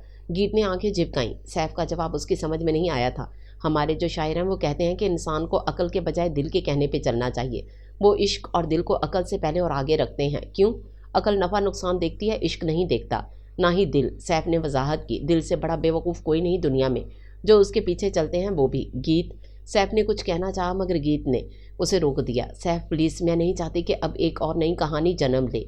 गीत के खूबसूरत चेहरे पर इस्तराब था। मगर दुनिया में कोई भी कहानी नई कब होती है? सैफ रुख मोड़कर पूरी तरह गीत के सामने था। उसके चेहरे पर लहजे में नरमी थी और आंखों में ऐसी चमक जैसी आज की स्याह रात में आसमान पर चमकते सितारे। गीत मिसमराई से उसे देख और सुन रही थी। चंद ही कहानियाँ हैं दुनिया में जो बार बार दोहराई जाती हैं, हर बार नए ढंग नए अंदाज से लिखी जाती हैं। दुनिया में अब तक जितनी भी कहानियाँ लिखी गई हैं इनमें खुदा है, शैतान है, इंसान है, मोहब्बत है, नफ़रत है, वस्ल है, जुदाई है और हम हैं। हम। महविया से किसी नींद से चौंक पड़ी। मैं और तुम, इसके बगैर कोई कहानी मुकम्मल नहीं होती। तुम फिर मुझे लफ्ज़ों में उलझा रहे हो। गीत ने सर झटक कर जैसे खुद को किसी शहर से आज़ाद किया था। मोहब्बत एक 4 हुर्फी लफ्ज़ ही तो है, मगर कभी पूरी ज़िंदगी बन जाता है। तुम बार बार मेरे सामने मोहब्बत का नाम मत लिया करो। गीत बड़ी मुश्किल से चेहरे पर बेजारी लेकर आई। क्यों? मुझे चिढ़ है इस लफ्ज़ से भी और इस। हम दुनिया में दूसरे इंसानों, चीज़ों और जज्बों से भाग सकते हैं मगर अपने आप से नहीं। खुद को मत झुलटाओ। तुम यहाँ नहीं आई थी, तब से ही मेरी साथ थी अपने ख्वाबों में। सैफ ने दावा यूं ही नहीं किया था। अधूरी अधूरी बातों से भी एक पूरी कहानी बन जाती है। वो तुम नहीं थे रियासत अली के पोते, वो मेरा दोस्त था, सबसे अच्छा दोस्त। अगर मुझे इल्म होता कि मैं यहाँ आकर एक सच्चे और मुखलिस दोस्त को खो दूंगी तो कभी यहाँ नहीं आती। दिल की बेबसी और आंखों की नमी गीत की आवाज़ में घुल गई। वो उठ खड़ी हुई। बेशक वो खुद से फरार हासिल नहीं कर सकती थी मगर सैफ से तो दूर जा सकती थी। एक बार करीब आने के बाद कोई दूर नहीं जाता, जा ही नहीं सकता। सैफ ने उसे अपने आगे से गुजर कर सीढ़ियों के पास जाते हुए देखा तो बुलंद आवाज़ में बोला, मगर मैं चली जाऊंगी। गीत ने खुद को संभाल कर बहुत मजबूत लहजे में कहा था। जाज़बियत भरे सांवली रंगत अब कदरे स्याही में बदल गई थी। पुरकशिश नकुश की खूबसूरती बीमारी, कमज़ोरी और बुढ़ापे ने छीन ली थी। उमंगों आरजुओं से भरा दिल अब कचरा राख हो रहा था। तवाना पुरशबाब जिस्म की रानाइयाँ नमक का ऐसा ढेर बन गई थी जो पानी में पड़ा हुआ हो, घुलकर ख़त्म होने में बस थोड़ी देर हो या कुछ देर। गीत के सफ़ेद मोमी उंगलियों वाले हाथ में उभरी हुई रगों वाला वो इस्तौहानी हाथ बहुत अजीब लग रहा था, मगर गीत को नहीं। इन हाथों में उसकी माँ का लम्स, उसका लम्स, खुशबू, सभी बहुत कुछ महफूज था। मैंने खुद से वाबस्ता तमाम लोगों को बहुत दुख दिए, किसी को खुशी नहीं रख सका, ना कोई खुशी दे सका। रियासत अली कमज़ोर आवाज़ में बोल रहे थे। शायद ये सब यूं ही होना लिखा था। गीत ने सैफ के अल्फाज यूं ही उनकी तसल्ली के लिए कहे जिन पर वो खुद भी ज़्यादा यकीन नहीं रखती थी। नहीं, हम अपनी गलतियों को किस्मत के ज़िम्मे डालकर बरी नहीं हो सकते। रियासत अली ने नफ़ी में सर हिलाया। फिर मज़ीद कहा, तुम नहीं जानती हो, नहीं समझ सकती हो, जब इंसान लाचारी और बेबसी के आलम में अपनी ज़िंदगी का चिराग अपनी आंखों के सामने बुझता हुआ देख रहा हो तो कैसे उसकी पूरी ज़िंदगी उसकी नज़रों के सामने से गुजरती रहती है। अगर इसमें पेशमानी के लम्हात ज़्यादा हों तो मरने से पहले ही इंसान मरने लगता है। रियासत अली ने बेहद खौफज़दा और बेबस निगाहों से गीत को देखा। मेरा गुजरा वक्त मेरा वक्त आने से पहले ही मुझे मार डालेगा।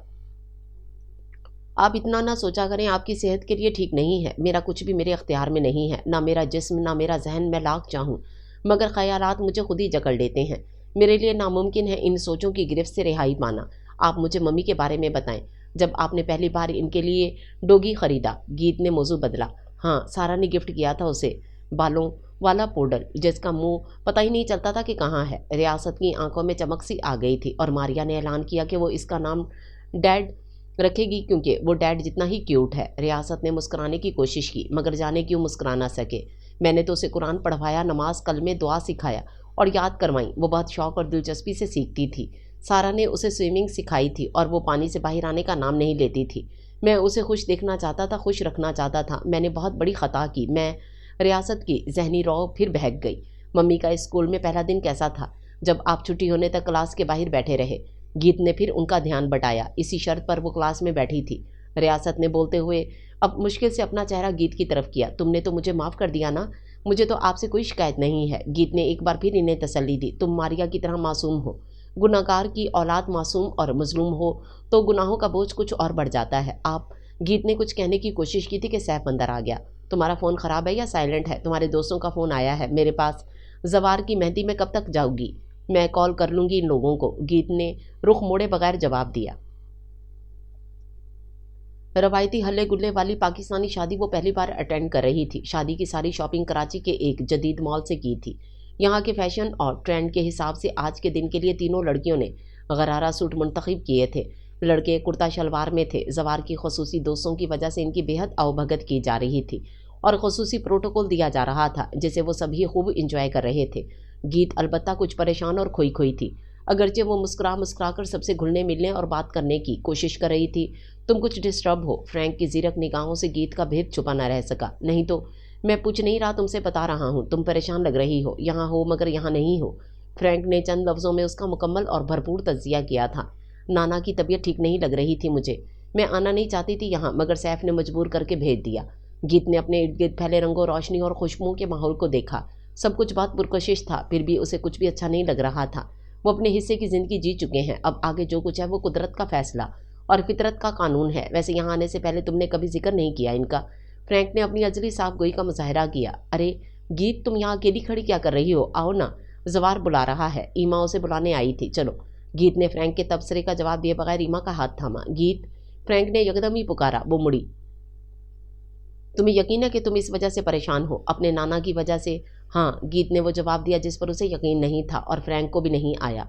ये मेरी ज़िंदगी का यादगार फंक्शन है, मैं कभी फरामोश नहीं कर सकती इसे। ईमा बहुत पुरजोश होकर जवार को बता रही थी। ये तो शुरुआत है बारात और वलीमे में, इससे ज़्यादा इंजॉय करोगी।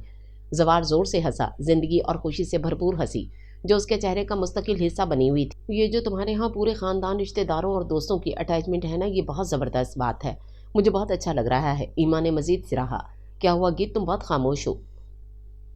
जवार की उसकी तरफ मुतवज्जो हुआ। हाँ, बस वो गीत से कोई वजह बताई ना गई। तुम्हारे नाना ठीक हो जाएंगे, गॉड ब्लेस हिम। जवार ने उसकी परेशानी की वजह खुद ही समझ कर उसे तसल्ली दी। उसे किसी ने आवाज़ दी तो वो वहाँ चला गया। गीत ने ईमा की तरफ देखा। क्या मैं बहुत फिक्रमंद लग रही हूँ? हाँ, कुछ कुछ लग तो रही हो। ईमा ने अब गौर से उसे देखा। अपने दोस्तों को तो कई बरसों से देख रही थी, लिहाजा आज उसकी तमाम तर तवज्जो नए मनाजिर और नए लगों पर थी।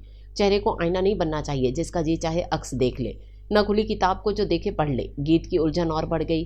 कबीर का फ़ोन आया तो वो एक निस्बतन अलग थलग नीम रोशन गोशे में बैठ गई। तुम ठीक हो ना गीत? हर दूसरे रोज़ बात होती थी दोनों की और हर बार सबसे पहला सवाल कबीर यही करता था, डैड मैं शदीद मुश्किल में हूँ। गीत बेहद नाजुक लड़की थी। अकेले बहुत सारा बोझ उठाना उसके लिए बहुत मुश्किल था। क्या हुआ गीत? कबीर पहले चौंका और फिर फिक्रमंद हो गया। मैं खो गई हूँ, रास्ता गुम हो गया है मुझसे। रास्ते मौजूद होते हैं, बस ढूंढने पड़ते हैं। तुम्हें कमज़ोर नहीं, बहादुरी दिखानी चाहिए। कबीर हर बात से बाखबर था। गीत अपनी एक एक बात उसे शेयर करती थी। बहादुर बनने से क्या होगा? मुझे कोई तमगा नहीं चाहिए, ना कोई एहसास। वो किसी छोटे बच्चे की तरह नाराज़ हो रही थी, सबसे खफा हो रही थी, जिसके पसंदीदा खिलौने और अशिया उसके सामने हो मगर इन्हें हाथ लगाने की मुआमनत हो। वो रोना नहीं चाहती थी मगर आंसू पलकों की दहलीज पर बैठे इजाज़त के मुंतज़िर थे। वक्त, इंसान, कहानियाँ, जज्बे, ये सब लौट लौट कर हर बार वापस क्यों आते हैं? गीत का दिमाग सवालों की आम जगह बन चुका था। बच्चे खाती गेंदों की तरह इधर से उधर और उधर से इधर उछल रहे थे मगर जवाबों की गिरफ्त में नहीं आ रहे थे। अगर मोहब्बत है तो जुर्रत से आगे कदम बढ़ाओ, वरना वापस आ जाओ। दुनिया इंसानों से भरी हुई है, एक ही शख्स पर ख़त्म नहीं होती। कबीर 2 जमा 2 4 करने वाला बिजनेसमैन था, रिस्क लेकर जुर्रतमंदाना फैसले करने का आदी, तुज़बजुब में वक्त गुजारने का कायल था ना जिंदगी। दुनिया का सबसे जहरीला लफ्ज़ लगता है ये मोहब्बत, इंसान को मार देती है डैड। गीत ने इन दांत पीस कर कहते हुए शिकायत की हो जैसे। मोहब्बत ज़िंदगी भी अता करती है, जीने का, आगे बढ़ने का हौसला देती है। कबीर ने उससे इख्तलाफ किया। मैंने तो नहीं देखा। गीत बोलते बोलते झुंझला गई। एक तो ये सैफ, इसकी 5वीं कॉल आ रही थी। गीत ने फिर उसे नज़रअंदाज किया। गीत, पेट्रिशिया की आवाज़ पर उसने चौंक कर सर उठाया। सैफ का फ़ोन आया था अभी मेरे पास, वो तुम्हें लेने आ रहा है। क्यों? उसके चेहरे पर गैर मामूली तासुर देखकर गीत का दिल अनहोनी के ख्याल से धड़क उठा, मगर अनहोनी अब होनी बन चुकी थी। पेट्रिशिया ने उसके करीब बैठते हुए गीत का हाथ अपनी नरम गिरफ्त में लिया और वैसी ही नरमी से बोली, ग्रैंडफादर गुजर गए हैं। पुरकशिश नकुश वाला सांवला चेहरा, घने चमकदार बाल एक तरफ से माथे पर गिरे हुए, अपने दौर का मशहूर और मारूफ हेयर स्टाइल, हल्की सी मुस्कुराहट, सफ़ेद चमकदार दांतों की एक झलक दिखला रही थी। गीत ने इस चेहरे पर उंगलियां फेरनी चाहीं। उसका हाथ शीशे की सर्द सतह से टकराया। फ्रेम में लगी रियासत अली की अवाइल जवानी की तस्वीर उसने सैफ की इजाज़त से अपने पास रख ली थी। तस्वीर को अपने बैग में रखकर वो बाहर आ गई। कमरे से बाहर, फिर गेट से बाहर। हवा में खुनकी बढ़ गई थी। बाहर निकली तो अंदाज़ा हुआ कॉटन का सूट सर्दी रोकने में नाकाम था। चलते चलते जब तक वो करीबी पार्क में पहुंची, सर्द हवा से उसके हाथ और चेहरा ठंडे हो रहे थे। बालों को कान के पीछे करते हुए उसने दोनों हाथ बगलों में दिए और बेंच पर बैठ गई। दोपहर का सूरज अपनी बची खुची तमाजत लुटा रहा था। सर्द हवा उसके आड़े आ रही थी। बेंच की ठंडी सतह पर बैठते हुए एक लम्हे को वो सिमट गई। फिर चंद लम्हों बाद ठंड के सारे एहसासात खत्म हो गए। शायद अंदर की तपिश बहुत ज़्यादा थी। बहुत ज़िद्दी लड़की हो। मुझे पहले अंदाज़ा नहीं था। सैफ की आवाज़ के साथ ही एक गर्म शॉल उसके कांधे पे पड़ी। तुम क्या हर वक्त मेरा पीछा करते रहते हो? गीत फिर चिड़चिड़ी हुई। जो मेरे दिल में रहते हैं उन पर नज़र रखता हूँ। उसके करीब बैठते हुए वो बेहद इत्मीनान से बोल रहा था। मैं इस वक्त तन्हाई चाहती हूँ। खुद को तन्हाई तो किया हुआ है तुमने, अब और कितनी तन्हाई चाहिए? सैफ, क्या तुम बंद गली से निकलने का रास्ता जानते हो? गीत ने मदद तलब निगाहों से उसे देखा। वैसे ही हो रही थी आजकल वो, पल में तोला पल में माशा। मेरा हाथ थाम लो, हर बंद गली से बाहर ले जाऊंगा। सैफ ने उसकी तरफ अपना हाथ बढ़ाया। खौफजदा बढ़े हुए हाथ थामने की जरूरत नहीं रखते। वो उठ खड़ी हुई। तुम खौफजदा नहीं हो, मजबूर हो। मोहब्बत से बड़ी मजबूरी कोई नहीं। ये इंसान को बेबस कर देती है। सैफ उसकी हमरा चलते हुए कह रहा था। हर वक्त मोहब्बत मोहब्बत मत किया करो। मैं चली जाऊंगी कल, फिर वापस नहीं आऊंगी। वो झुंझलाकर उस पर बरस पड़ी। मैंने कुछ नहीं किया गीत, ये सब फैसले कोई और करता है। मैंने तो सिर्फ मोहब्बत की है। तुम्हें यहाँ तक कोई और लाया है। वापस से चली भी जाओगी तो वो दोबारा ले आएगा। सैफ ने दावा किया। ना मैं मोहब्बत पर यकीन रखती हूँ ना किस्मत पर। बेलचक लहजे में बोलती हुई वो चले जा रही थी। किसी शय पर यकीन ना रखना उसकी अदम मौजूदगी को साबित नहीं करता। इस दुनिया में और बहुत से लोग खुदा पर यकीन नहीं रखते। इसका मतलब ये नहीं कि खुदा मौजूद नहीं। वैसे तुम ड्राइव करते हुए सोचा करो, मेरे बारे में भी, मोहब्बत के बारे में भी इस वक्त नहीं। जो ख्यालात आते हैं खासे माकूल होते हैं। पैंट की दोनों जेबों में हाथ घुसाए वो किसी तरह हार मानने पर आमादा नहीं था। ख़राब याददाश्त भी एक बड़ी नेमत है। इससे हर बात क्यों याद रहती है मेरी? गीत ने इस लम्हे से देखा जैसे ना देखने के लिए वो अपने दिल को मनाने के जतन कर रही थी। उसने ही तो एक रोज़ सैफ को बताया था कि खुदा की यकताई के बारे में उसे ड्राइव करते हुए ख्याल आया था, और फिर मज़ीद सोचते सोचते ये ख्याल पुख्ता हो गया था। एक गाड़ी को एक ही ड्राइवर दुरुस्त सिमत में चला सकता है। एक से ज़्यादा ड्राइवर हों तो सफ़र और मंजिल खोटे हो जाते हैं। सवारियों की खैरियत नहीं होती। इतनी बड़ी कायनात का नज़्म व नस्क एक हस्ती के हाथ में है, तभी सारा इंतज़ाम बखैर खूबी और हुस्न कमाल के साथ चल रहा है। तुम अपना वक्त ज़ाया कर रहे हो। थक हार कर खुद को बहादुर साबित करने के लिए उसने सैफ की आंखों में आंखें डाली। और तुम जिंदगी अपनी भी मेरी भी। सैफ की आंखों में कर्ब था, लहजे में भी, चेहरे पर भी और आवाज़ में भी। वो अंदर चला गया। फिर उसने गीत से कुछ नहीं कहा, न रात में जब वो अपना बैग तैयार कर रही थी, न सुबह नाश्ते की मेज़ पर जब अम्मी ने उससे कहा था तुम फिर कब आओगी, तो गीत ने कंधे उचकाकर कहा था देखूंगी अगर वक्त मिला तो। वैसे भी ज़िंदगी बहुत मसरूफ़ है। और सैफ इस वक्त भी खामोश रहा जब वो सबसे अलविदाई गले मिलकर उसके सामने खड़ी हुई थी। तुम्हारी हर मेहरबानी का शुक्रिया। सैफ ने सर को खम करके मुस्कुराते हुए उसका शुक्रिया कबूल किया और अब भी खामोश रहा। वगरना जब गीत के बाकी दोस्तों ने उसकी मेहमान नवाजी का गर्मजोशी से शुक्रिया अदा करते हुए कहा तुम्हारा शहर भी अच्छा है और यहाँ के लोग भी, बस ज़रा सफाई, तब सैफ ने हंसकर कहा था ये शहर बैक वक्त एक माँ की तरह सबको अपनी आगोश में समेटने वाला भी है और एक थोड़े बिगड़े मगर लाडले बच्चे की तरह प्यारा भी है। अपनी तमाम तर मसाइल के बावजूद हमें अजीज़ है। हम खुद इसमें चाहे कितने कीड़े निकाल लें मगर किसी और से इसकी बुराई बर्दाश्त नहीं होती। रहे मसाइल तो कभी न कभी हल हो ही जाएंगे। मगर इस वक्त चुप ही रहा।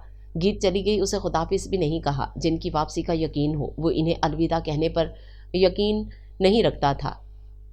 किसी भी जगह तफरीह के लिए सबका असूल एक ही था, अवामी सवारी। अवामी ढाबे और ढाबे सो अपने असूल पर अमल करते हुए चिक चिक करती ट्रेन पर सवार थे। देसी और बदेसी दोनों इकसाम के मुसाफिर हैरत और दिलचस्पी से एक दूसरे का जायज़ा ले रहे थे। दरिया सिंध के मीठे पानियों से सराब सरसब्ज खेतों को इनहमाक से देखकर फ्रैंक अब इस इनहमाक से गीत का चेहरा देख रहा था, जो आईना भी बन चुका था और खुली किताब भी। सैफ और गीत के दरमियान जो भी केमिस्ट्री थी, जो ताल्लुक था, वो इन दोनों के बगैर बताए भी सबकी नज़रों में आ चुका था। माजी की दास्तान से वाकिफ़ नहीं थे वो सब, मगर इतना ज़रूर समझ चुके थे कि दोनों में अनकहा सा एक बंधन भी है और गुरेज और तनाव भी। जितना तुम आगे की तरफ सफ़र कर रही हो तुम्हारा दिल शायद उतना ही फासला पीछे की तरफ तय कर रहा है। फ्रैंक ने झुककर गीत को मुखातिब किया जो इस जुर्रत पर उसे घूर रही थी। مگر اس کا دل تو تسلیم کر چکا تھا جو سیف نے کہا تھا کہ ماضی کی داستانوں پر مستقبل کی خوشیاں قربان نہیں کی جا سکتی، اور اسے یہ بھی آگہی ہو رہی تھی کہ اسے واپس جانا ہی پڑے گا، سیف کے لیے نہیں بلکہ اپنے لیے، کیونکہ وہ خود کو وہاں چھوڑ آئی تھی۔